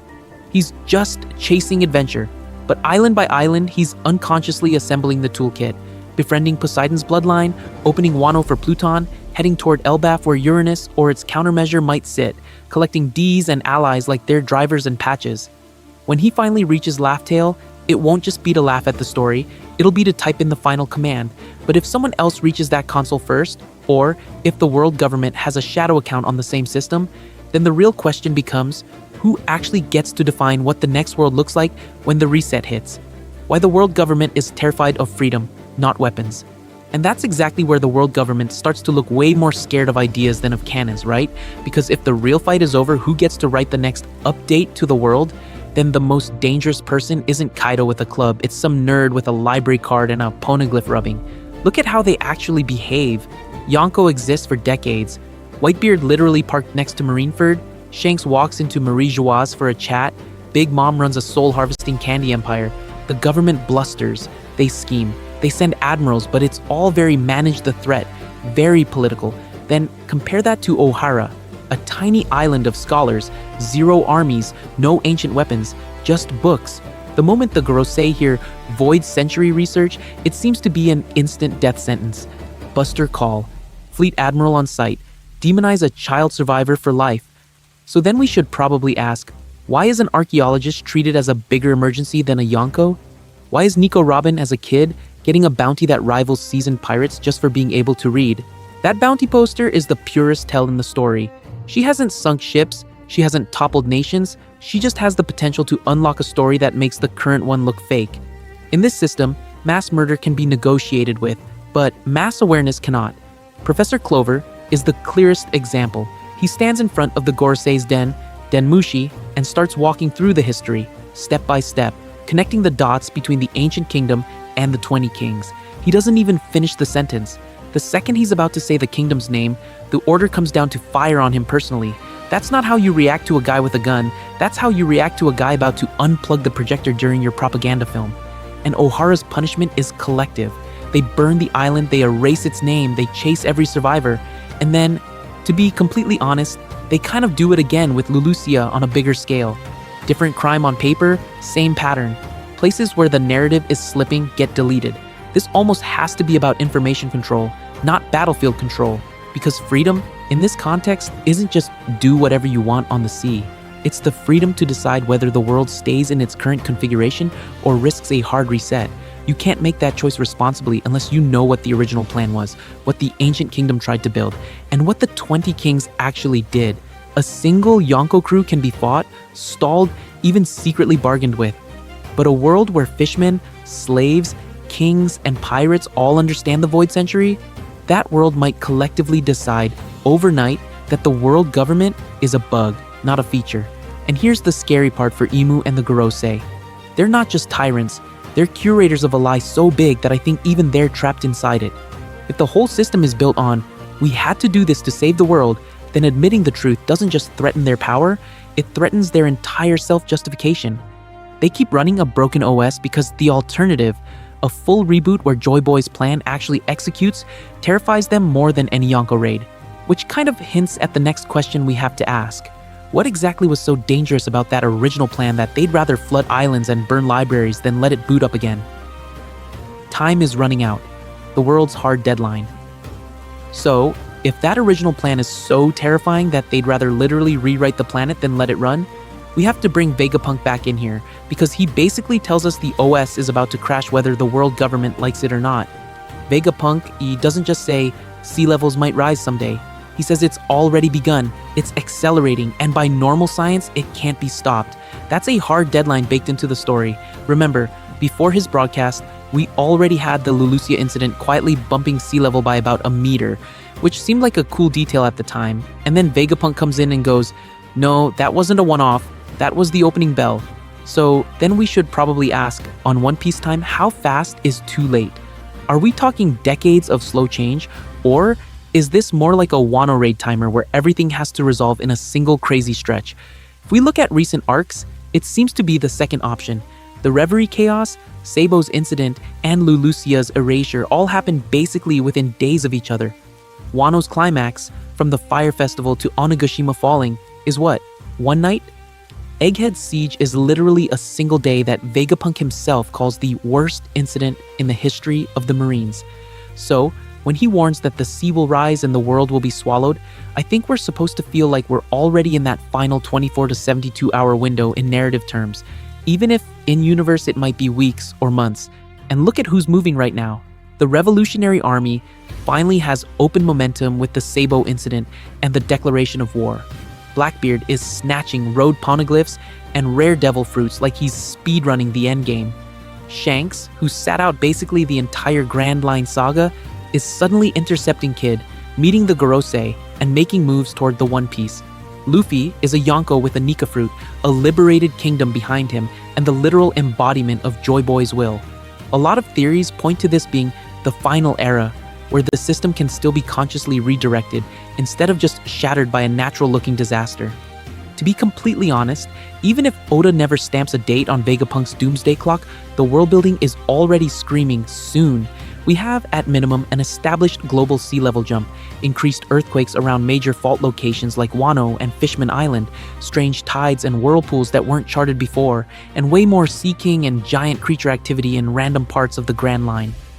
Each of those could be a coincidence, but stacked together they almost have to be structural signs that the Mother Flame test and whatever Imu is doing are destabilizing the planet in real time, which kind of hints at the real fork in the road. Doing nothing is no longer an option. The world is going to change violently, no matter what. The only question is, does it change under Imu's controlled cleansing, where the flood locks in a new dark age, or under Joy Boy's inherited will, where those same planetary forces get hijacked into a liberation event? And the scary part is, I don't think Vegapunk is the only one who knows exactly how close we are to that switch being flipped. Blackbeard, Dragon, Shanks. Who wants the reset and who fears it? So if Vegapunk isn't the only one who knows that switch is about to be flipped, we have to ask the scarier follow-up. Who actually wants the reset to happen, and who is absolutely terrified of it? Because once you frame the Void Century as a planned, repeatable event, every major faction suddenly looks way more suspicious, right? Let's start with the easiest chaos agent in the room, Blackbeard. As a D, he's technically part of that enemy of the gods bloodline, but I think he's the first real example of a D who doesn't care about freedom in any meaningful way. He cares about opportunity. His whole career is built on hijacking other people's dreams and systems, from stealing Whitebeard's fruit to trying to grab Hancock's and Law's powers, which kind of hints that when the world starts to flood and the old order collapses, he's not trying to liberate the new world, he's trying to sit on top of it. A lot of theories point to Blackbeard wanting an ancient weapon, or at least something on that level, not to stop Imu's cleansing, but to become the new Imu after the dust settles. That scar on Shanks' face, his weird body, his interest in powers that bend the rules of reality, it all seems to be building toward a guy who looks at the reset and goes, perfect, a hard reboot where I can log in as admin. This almost has to be the dark mirror of Joy Boy's will. Same storm, totally different captain. On the other side, we've got Dragon and the Revolutionary Army, who are explicitly trying to overthrow the Celestial Dragons and expose the truth the world government buried 800 years ago. That lines up perfectly with blowing open the Void Century, right? But to be completely honest, it doesn't actually seem like Dragon is talking about planetary pole shifts or a second global flood. He's talking about human oppression, slavery, the symbol of the hoof of the flying dragon. So you get this really interesting gap where the revolutionaries probably want the records unsealed, they want the crime revealed, but they might not fully understand that the crime is tied to a climate weapon that can literally sink continents. Then we have Shanks, who just refuses to fit in any normal box. This is the guy who can walk into Mary Jawai's, meet the Gorosei, and say he wants to talk about a certain pirate. We should probably ask why someone that trusted by the Five Elders is also the man who bet everything on Luffy. The only way that makes sense is if Shanks knows enough about the system to fear an uncontrolled activation. He's not trying to stop the reset forever. He's trying to stop the wrong people from speeding it up. And this is where it gets wild, because once the sea literally starts rising, traditional pirate versus marine lines probably don't matter anymore. You're going to have people who want to preserve the system, people like the Gorosei and maybe even some cautious marines. You'll have people like Blackbeard who want to hijack it, and people like Dragon who might want to destroy it even if they don't fully get the environmental cost. In that storm, alliances of convenience almost become guaranteed. Imagine Kobe and Law on the same side as former warlords, not because they agree on justice, but because none of them wants the sky laser to go off again. Which then raises the really uncomfortable question for the endgame. Is Luffy only fighting Imu and the world government? Or is he eventually going to have to stand against other Ds, whose version of the New World clashes with Joy Boy's promise? If Blackbeard wants a tyrant's paradise after the flood, and Dragon wants a revolution that might accidentally trigger the flood and Shanks is trying to delay the flood, then who's actually aligned with the original plan? And if Luffy is supposed to inherit that plan, does that mean he has to say no, not just to the world government's fake peace, but also to his own family of Ds when their dreams go against real freedom? The crazy part is, we might already have the prototype for that exact conflict in a place most people forget about when they talk Void Century, because one kingdom already chose to stand with the dawn against the sinking world, and then refused the throne that came with it. Egghead as dress rehearsal, a mini Void Century in real time, and then refused the throne that came with it. Egghead is that exact decision playing out again in real time, but on a tiny, hyper-compressed stage. Think about the setup here, because it's almost suspiciously perfect. We've got the smartest man in the world digging into forbidden history. We've got a literal ancient robot hidden under his island. We've got the world government secretly deciding to assassinate him with a fake rescue mission that escalates into a full eradication order. And on top of that, Vegapunk is trying to broadcast everything he's learned to the entire planet. This almost has to be our mini Void Century. Vegapunk is basically Clover 2.0, right? Ohara was the beta test. Scholars researched the Void Century. The government panics. Buster call. Island erased. Survivors scattered. Books desperately thrown into the lake. On Egghead, we see the same pattern but upgraded. Instead of a library, it's a future lab. Instead of just books, it's punk records, satellites, and a global transmission. Instead of only Robin escaping with knowledge in her head, Vegapunk literally sets up a dead man's switch to dump the truth on everyone at once if he dies. Which kind of hints this is the exact scenario the original kings were terrified of. And the siege itself feels like a Buster Call on steroids. You've got Kizaru, Saturn, a full fleet, a CP0 hit squad, Seraphim, pacifistas, the whole thing wrapped in this PR story about safeguarding a genius. We should probably ask, if this is how they respond to one old man reading the wrong books, what did it look like when an entire kingdom refused to kneel? The wild card, though, is that ancient robot. It's not just cool sci-fi window dressing. It seems to be a direct relic of the ancient kingdom that literally moved on its own during the Void Century to attack Mary Joyce, then shut down when its power ran out. And now, 800 years later, it mysteriously twitches back to life when Luffy shows up and starts using his Nika-like powers. To be completely honest, that detail is doing so much heavy lifting. The system itself, the ancient tech, is reacting to a specific will, a specific sun god frequency, almost like the planet has a built-in admin password and Joy Boy's fruit is it. So then Egghead becomes a test case. How far will the government go to stop a single island from talking? They're willing to kill the greatest scientist alive, destroy technology they could weaponize, risk a Yonko, and potentially wipe an entire cutting-edge nation off the map just to stop one broadcast. If that's the cost of silencing one lab, what happens when Laugh-Tale goes live and the full system map, the real crime, and the original flood plan are all exposed at once? Because if Egghead is the dress rehearsal, the final act is the whole world stage. And the next time the curtains open, it's not going to be one island under fire, it's probably the entire planet. The final war. Not just pirates versus marines, but old world versus new world. So if Egghead is just the dress rehearsal, what does opening night actually look like? Is this just Marineford 2.0 with better special effects and a few extra admirals thrown in? Or are we talking about something way bigger than pirates versus marines on a flat battlefield? I think at this point it seems to be pretty clear that Whitebeard's final war was never just about another summit war in a bay. Marineford was the last great conflict of the old narrative. Crews versus fleets, Yonko versus admirals, bounties versus battle records.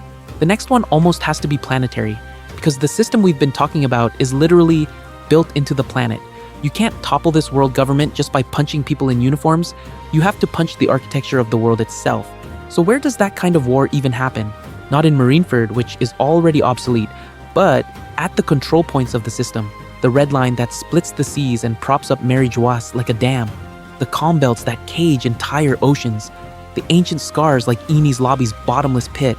And then the access points to Uranus and Pluton, whether that's Elbaf's sky anomaly, Wano's buried harbor, or whatever backdoor Laugh-Tale reveals. Those are the real fronts. Imagine a war where the objective marker isn't capture the flag, it's rewrite the map. So then we should probably picture multiple races happening at once. Imu and the Gorosei, backed by the remaining Seraphim, scrambling to secure Uranus and finish the Great Cleansing, trying to lock in this flood cycle one more time. The Marines split, with some like Akainu doubling down on absolute justice, others like Smoker or maybe even Kobe peeling off to protect civilians instead of the throne. Revolutionary forces and ex-world government kingdoms rushing the Red Line, not just to topple the celestial dragons, but to physically break the dam and reconnect the seas. And then a third camp, the Joy Boy camp, trying not to seize the system or preserve it, but to shut it down in a controlled way and complete the original, more humane evacuation plan. Victory in that kind of conflict isn't just who beat who in a one-on-one, it's which vision of the world's shape gets frozen when the waters finally settle. Do we end with a fortified Mary-Geoise on a surviving pillar, a smaller but even tighter world cage? Do we end with a fully flooded globe where only sky islands and arcs matter?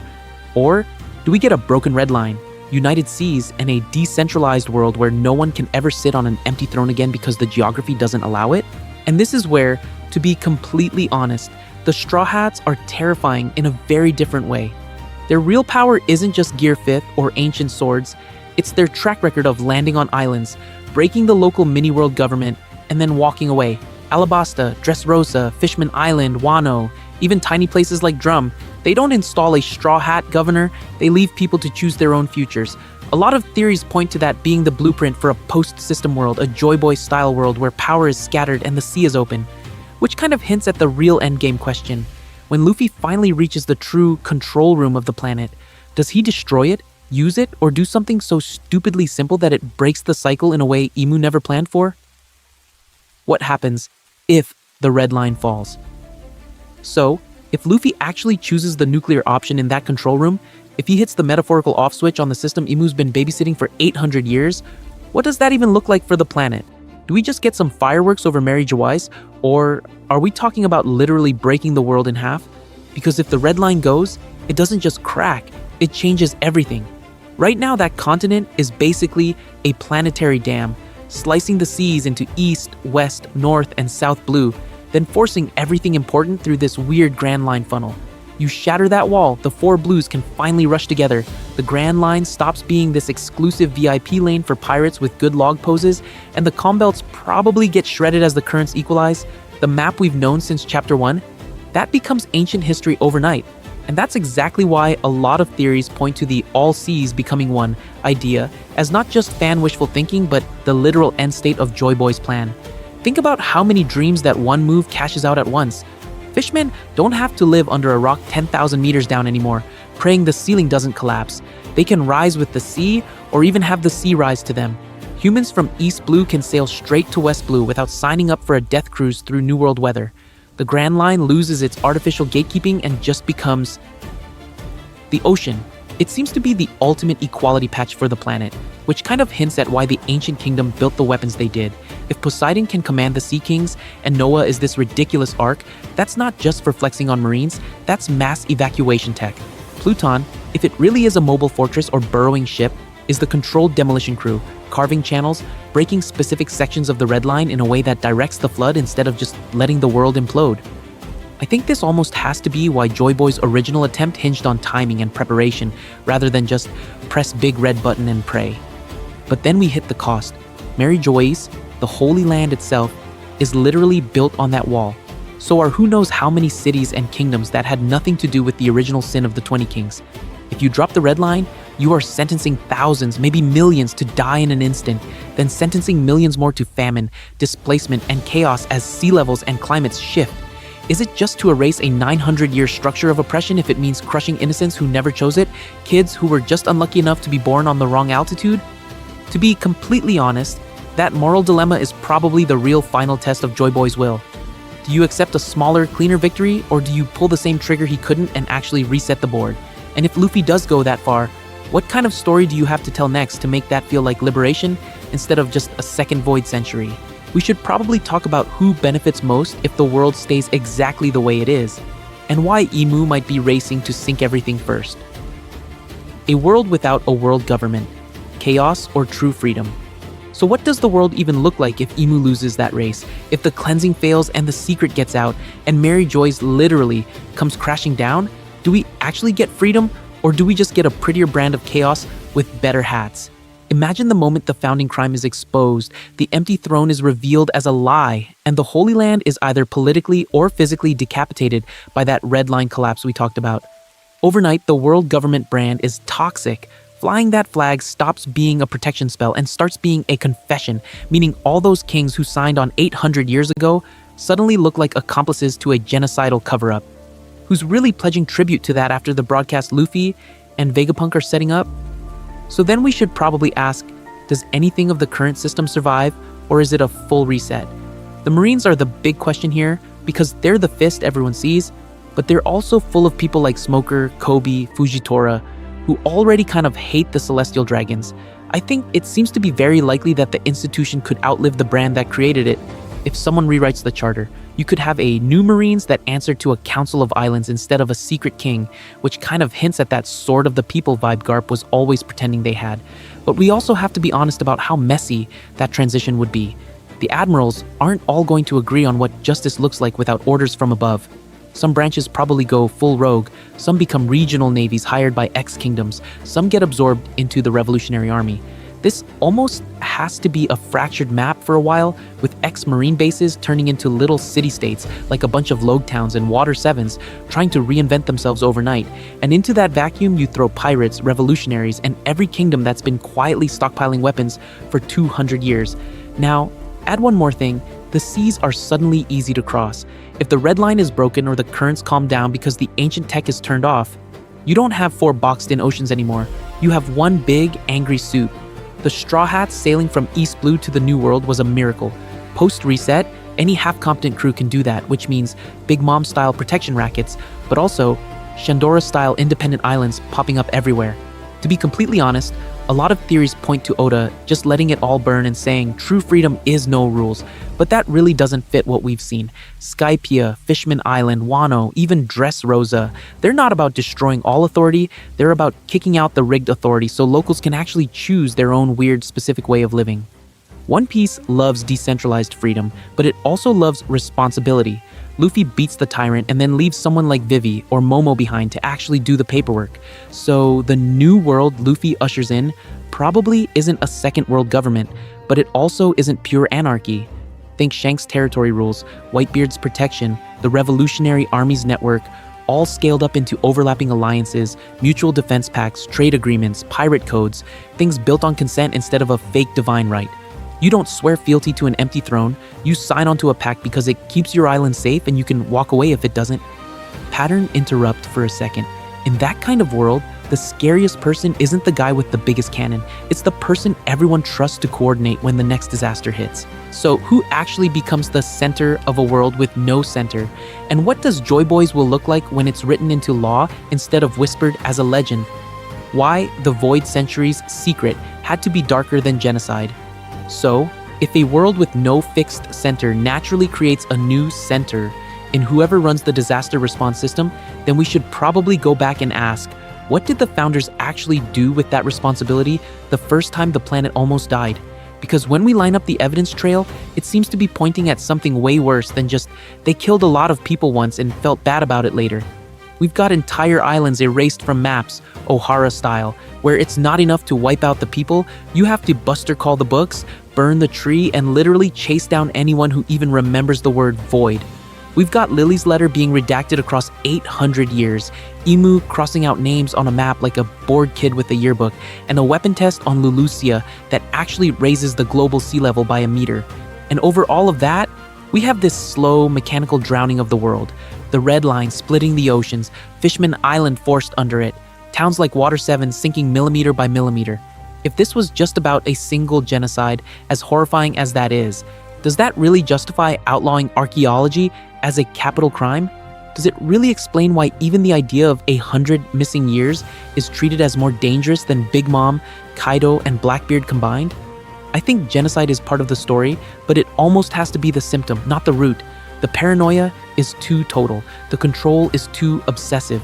You don't erase the concept of history itself unless the crime is built into the operating system of the world, not just one bloody event on the timeline. And that's where this theory gets darker. The real sin isn't just mass murder, it's the decision to hijack the planet's safety protocols.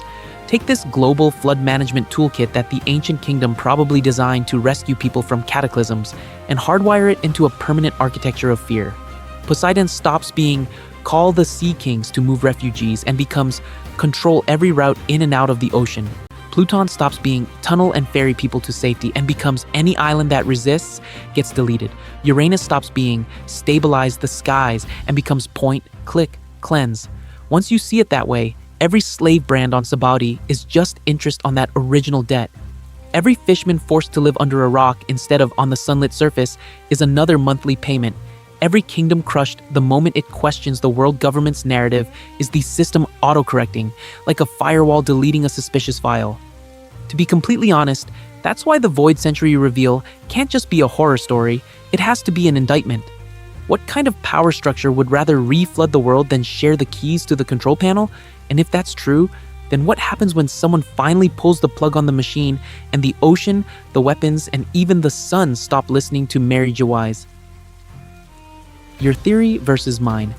Where we might both be wrong. So, if the ocean, the weapons, and even the sun might stop listening to Mary Jo Wise, then we kind of have to ask, stop listening how, exactly? Is this just a big sci-fi laser story? Or are we actually talking about a planet-scale system rebooting itself? Because that's where our theory really starts to split from the mainstream version you've probably heard 100 times. The classic read goes something like this. Ancient weapons are 3 separate superweapons. Poseidon is Shirahoshi's Sea King command, Pluton is a giant warship under Wano, and Uranus is the mysterious sky laser that erased Lulusia. The Void Century, in that model, was basically a tech arms race between the advanced ancient kingdom and the 20 kings, ending in a massive war over who got to hold the biggest gun. Lulusia, then, is just the modern test shot. Emu points, the mother flame powers Uranus, boom, island gone, end of story. What we've been building is almost the opposite emphasis. I think the weapons aren't the guns so much as they're the interfaces to a hijacked planetary system. Poseidon isn't just a summon spell, it's a user account for the ocean. Pluton isn't just a ship, it's a tunneling key for the crust and seafloor.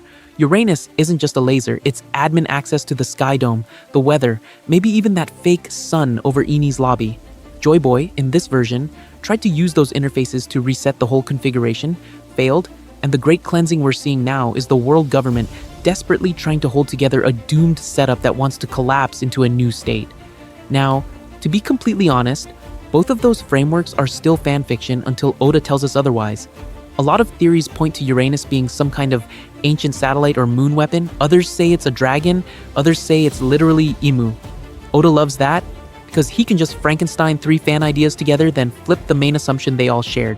So, if this almost has to be wrong in some way, where are the weak spots? Uranus is number 1.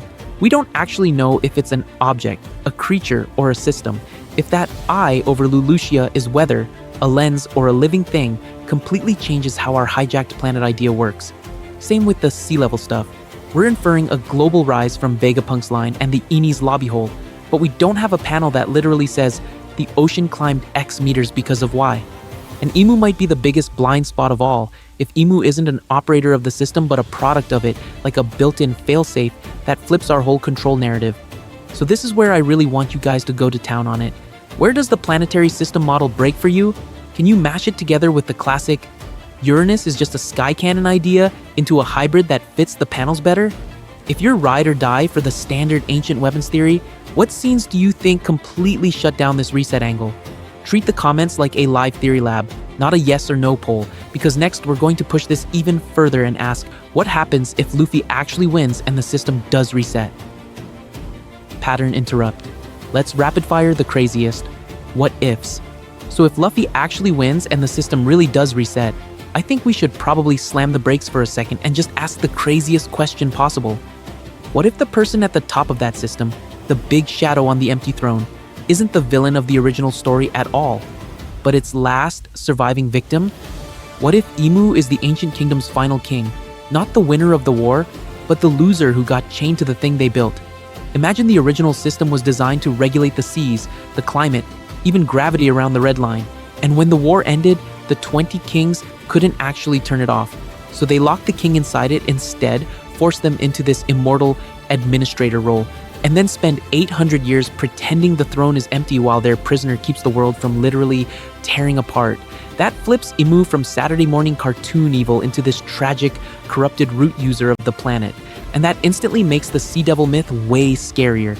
Because what if the Sea Devil isn't a demon at all, but the original system's AI, or consciousness, or whatever you want to call the brain behind that climate machine?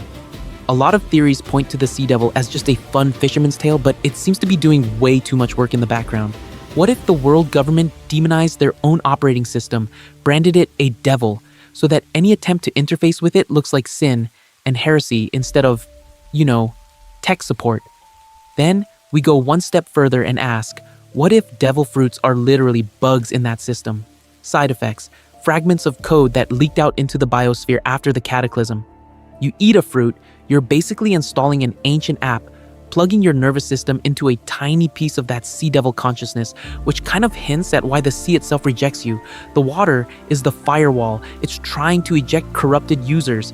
To be completely honest, this almost has to be why Vegapunk is calling them the wishes of humanity, manifested by a previous era's science. If that's true, then where would the main server be? What if Laughtail isn't just some goofy treasure island at the end of the log, but the physical nexus of that system, the root directory of the world? Maybe it's under the red line, right at the true center of the globe, only accessible when sea level, planetary tilt, and the poneglyph network all line up. Not just last island on the Grand Line, but the one place the world government cannot let anyone reboot from. So instead of hunting a single twist answer, we start seeing the Void Century as this multidimensional puzzle. Prisoner King, demonized AI, glitch fruits, hidden server. And the real question becomes, when Luffy gets there, is he freeing Joy Boy's system or unplugging the Sea Devil entirely? Reassembling the timeline, from original kingdom to sinking world. So if Laughtail is basically the locked control room, we should probably rewind and ask, well, what system were they even trying to reboot in the first place? What kind of world do you have to build for the final choice to be free the ocean AI or pull the plug on the Sea Devil 800 years later? I think it starts with the ancient kingdom, not as some fairy tale city, but as the peak of a global engineering project. This almost has to be the civilization that figured out how to treat the entire planet like a machine, regulating tides, stabilizing climate, maybe even smoothing out gravity so that islands in the sky, undersea cities, and surface nations could all coexist without one group literally drowning the others. Enies lobbies permanent daylight, the calm belts, the way the red line and grand line slice the seas into four, those feel less like natural geography and more like leftover settings from that system. In that world, the future 20 kings are not heroes. They're the local admins who see their privileges disappearing. If the ocean stops being a wall, if weather stops being a weapon, what happens to your ability to choke trade, starve enemies, or keep slaves in chains? So a lot of theories point to them uniting, not because the ancient kingdom was evil, but because it was about to make their power obsolete. They wage a brutal war, target the control nodes of this planetary system, and when they win, they plant their palace right on the central spine of the world, the red line. Like they literally sat on top of the motherboard and called it Mary Joyce. Joy Boy fits in as the insider who tried to use the system for its intended patch, not for conquest.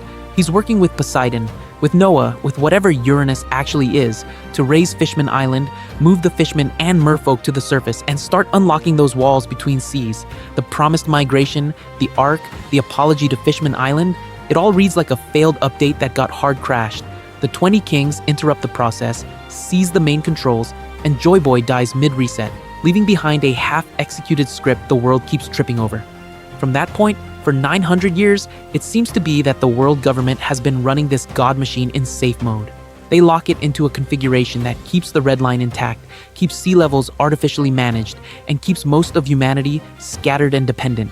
Any historian, any scientist like Clover or Vegapunk who gets close to the original specs is erased.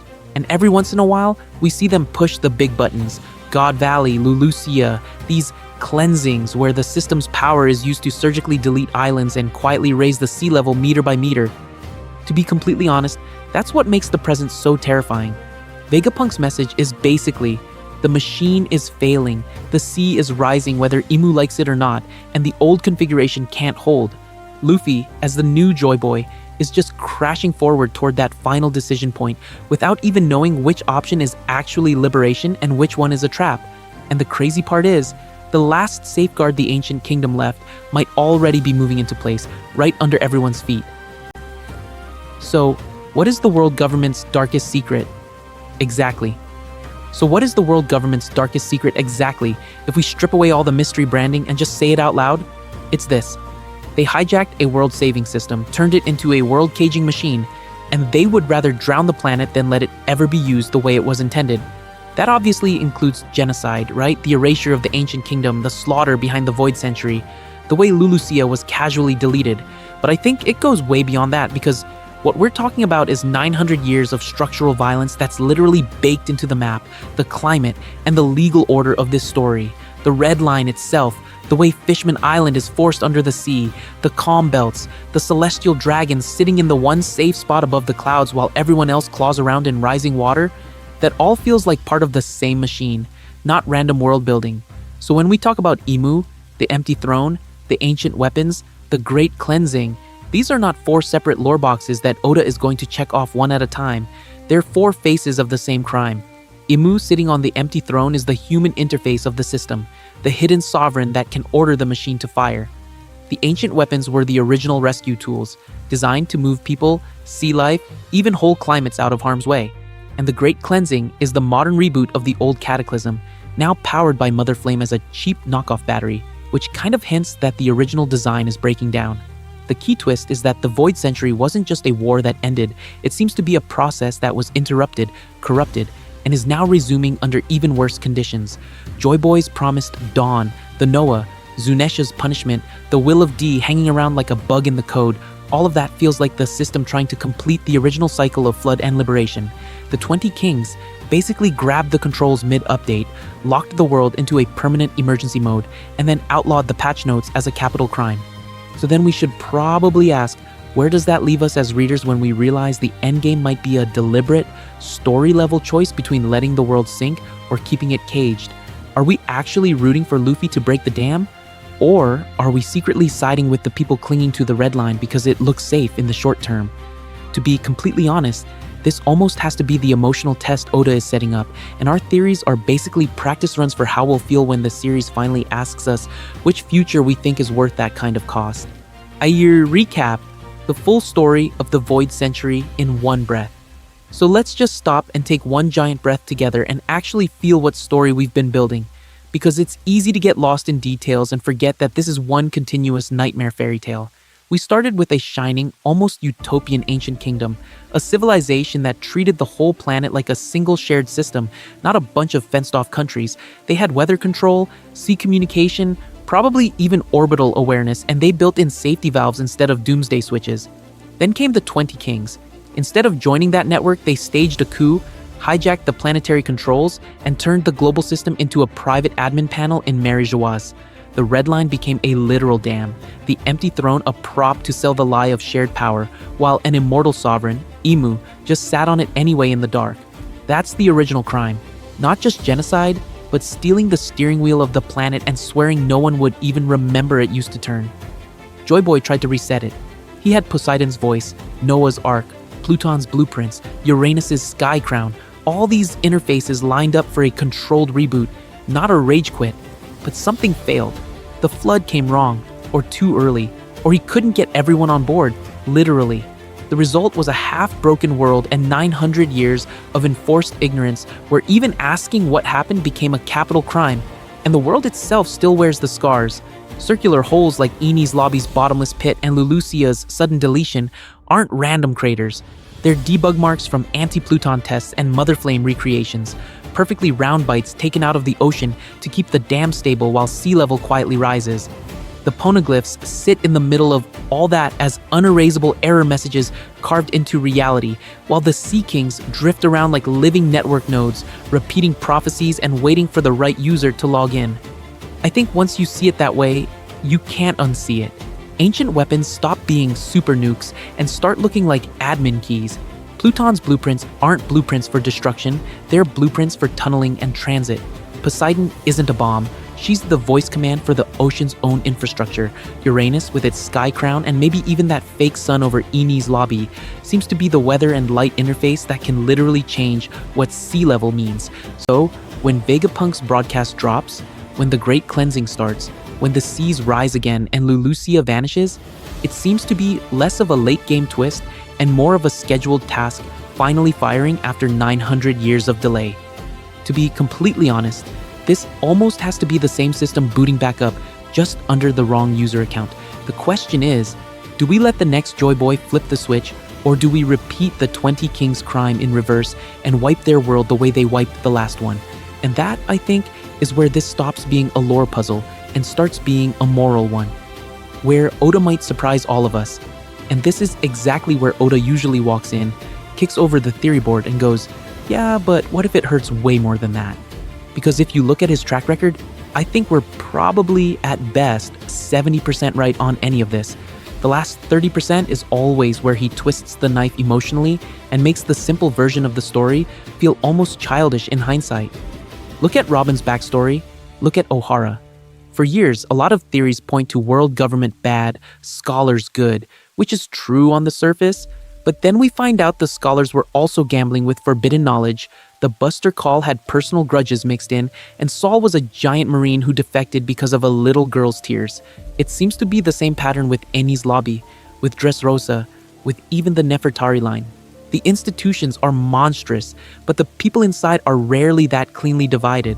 So what if the ancient kingdom itself wasn't purely noble either? We love the idea of Joy Boy as this perfect freedom messiah, but what if their liberation tech also broke the world in some way, or created the Sea Devil myth for real, or made that original pole shift possible? Maybe the 20 Kings didn't just wake up one day and decide to nuke paradise. Maybe they were the ones who said, we have to lock this away or the planet doesn't survive round 2. And then, over 800 years, that emergency measure calcified into celestial dragons on golden leashes, and Emu is the biggest wildcard here. The easy read is immortal tyrant playing God with Mother Flame, which kind of fits the Lulusia erasure and the empty throne lie. But Oda loves tragic villains. What if Emu genuinely believes they're preventing an even worse reset, something like a full planetary wipe instead of a controlled flood? Or what if the system they're sitting on has already gone rogue? Imagine Emu as the last jailer of a machine that will fire whether they want it to or not, just like Vegapunk's warning about the Mother Flame chain reaction. that also means the final choice might not be this clean binary of reset the world versus preserve the status quo. This almost has to be messier. Partial collapse of the Red Line, negotiated power sharing between former celestial dragons and the people they oppressed, or a totally new structure built from scratch by whoever crawls out of the flood, pirates and slaves and fishmen together. We should probably expect something closer to post-Enies lobby or post-Dressrosa, where the old system is cracked but not magically fixed overnight. Because whatever the exact mechanics end up being, the themes are locked in. Freedom versus control, inherited will, the weight of history, the cost of tearing down unjust structures when innocent people are standing on top of them, those are baked into everything from Sabaody to Fishman Island to Egghead. Oda's not suddenly going to say, actually, the world government was right to erase 100 years, roll credits. So maybe the healthiest way to hold this is lightly. Enjoy the puzzle, enjoy connecting Lulusia to Enies lobby to Zunesha to the pole shift, but stay ready to be completely blindsided when we finally hit Laugh Tale. And speaking of being blindsided, let's talk about the one group that might already know the real answer and has been laughing at us this whole time. Your turn. Build a darker, smarter Void Century in the comments. Because it might actually be you guys. I think the people who've been quietly screenshotting panels, clipping anime moments, and arguing in Discord for 10 years are probably closer to the real Void Century than any of us pretending we've solved it in one video. So, your turn. Which part of this whole world system theory do you actually buy, and which parts are you just hard passing on? Does the idea that the ancient weapons were designed as coordinated rescue tools make sense to you? Or do you still prefer them as standalone nukes? 3 separate Chekhov's guns that Oda is just going to fire one by one? And what completely different angle do you think everyone is sleeping on right now? The thing that's going to make all of us look silly when we finally see that Laugh Tale flashback. Let's get specific, because that's where it seems to be the most fun. If Lily's erased line in the letter isn't about bearing the flag of dawn against the sinking world, what do you think she actually wrote? Was she warning the Nefertari line about Imu by name? Was she talking about the will of D, or was it something way weirder like coordinates, a date, or even a command to trigger the system again? Drop your exact reconstructed sentence in quotes so we can compare how cursed everyone's fan translations get. Same thing with Imu. Who do you think they really are? An immortal survivor from the original kingdom, the last of the 20 kings, a failed Joy Boy, Uranus's human interface, or something totally off the wall like the Sea Devil in a human avatar? A lot of theories point to Imu being tied to the Empty Throne lie, which kind of hints that their identity has to explain why the world government was worth building a genocide-sized cover-up around in the first place. And then, use the comments like a lab. Timestamp your favorite clues from the manga or anime that either support or completely wreck this model. If you've got a panel where Enies lobby's sun looks suspiciously mechanical, or a line from Zunesha that screams, "I was used as anti-Pluton," or even a tiny background globe in Vegapunk's lab that contradicts the whole pole shift thing, put the chapter, episode, and timecode. This almost has to be the easiest way to build a crowdsourced evidence archive so new people can just scroll and go, oh, that's why these lunatics think the planet tilted. If you're an artist or an editor, we should probably drag you into this too. I want to see your version of the ancient world system, your take on Pluton tunneling under the Red Line, your Uranus over Elbaf Sky Machine, all of it. Throw it on Twitter, Instagram, TikTok, wherever, and tag the channel or use the hashtag Chanjar Darker Void Century so we can feature a few in a future video and probably argue about which one looks the most like something Oda would actually draw. Because at the end of the day, we're not just reacting to a story, we're kind of co-creating the possibility space around it. The more we collectively map out these branching timelines of what the Void Century could have been, the more satisfying it's going to be when Oda finally locks one path in as canon, or swerves and picks the one nobody had on their bingo card. And speaking of people who might have a very different bingo card from us, we still haven't talked about the one faction in the present story that might be actively trying to break this system from the inside. Before the world sinks, subscribe for the next piece of the puzzle, which kind of brings us back to us, right? Because if all these factions are quietly pulling at the same giant knot, then the only way we stay on this ship as it heads into the final sea is if we actually stay together for it. If you want to see where this whole Void Century puzzle goes when Oda drops the next piece, you should probably hit subscribe and ring the bell so you don't get quietly Lulusia'd out of the notification feed. I think the best way to think about it is, we're basically crewing a theory ship that's sailing alongside the story. Every time a new chapter hits, the sea level of information rises a little, the map changes, and we have to redraw everything we thought we knew about Imu, about Joy Boy, about what sinking the world even means. If you're subbed with notifications on, you're not treading water and hoping the algorithm throws you a plank. You're already on deck when the next storm hits. To be completely honest, the stuff we have lined up is where this almost has to be going. We're doing a full Emu breakdown that goes way deeper into possible identities and origins, from immortal experiment survivor to literal avatar of the planet's sea devil myth, which kind of hints that the empty throne was never actually empty at all. Then, we've got a Joy Boy timeline episode planned, stitching together everything from Fishman Island's promise to Laugh Tale and the Ancient War, so we can ask, how many times has someone already tried to reset this world? On top of that, we're cooking a dedicated ancient weapons mechanics video, because right now it seems to be that we still treat Pluton, Poseidon, and Uranus as big vague nukes, when Oda keeps framing them as rescue tools and infrastructure for a flooded planet. How fast could Noah actually move people? What does a warship that can rule the seas look like if the seas themselves are breaking? And where does Uranus sit in the sky relative to the red line? Those are the kinds of questions we're going to be chasing. And seriously, for everyone who's already been on board for the earlier Void Century and Mother Flame videos, thank you. A lot of theories point to watch time being the real ancient weapon on YouTube, and you pushed some of those breakdowns to wild milestones in views, likes, and hours watched, which actually lets us spend more time on crazy diagrams, weird space lore rabbit holes, and these longer, stitched together grand theories. If you've got that one friend who will send you a 10-paragraph DM about why the Will of D is secretly tied to the original kingdom's name, or who pauses the manga to argue about Enies Lobby's hole, send this video to them as ammo for the next debate, not just as a random share. See what they think Emu really is, see where they'd place Joy Boy on the timeline, and then tell us in the comments whose bingo card you're betting on. So, as we sail toward the moment the truth finally drops, one last question for you. When the real history surfaces, are you going to be rooting for this world to be saved, or for it to be broken and rebuilt from zero?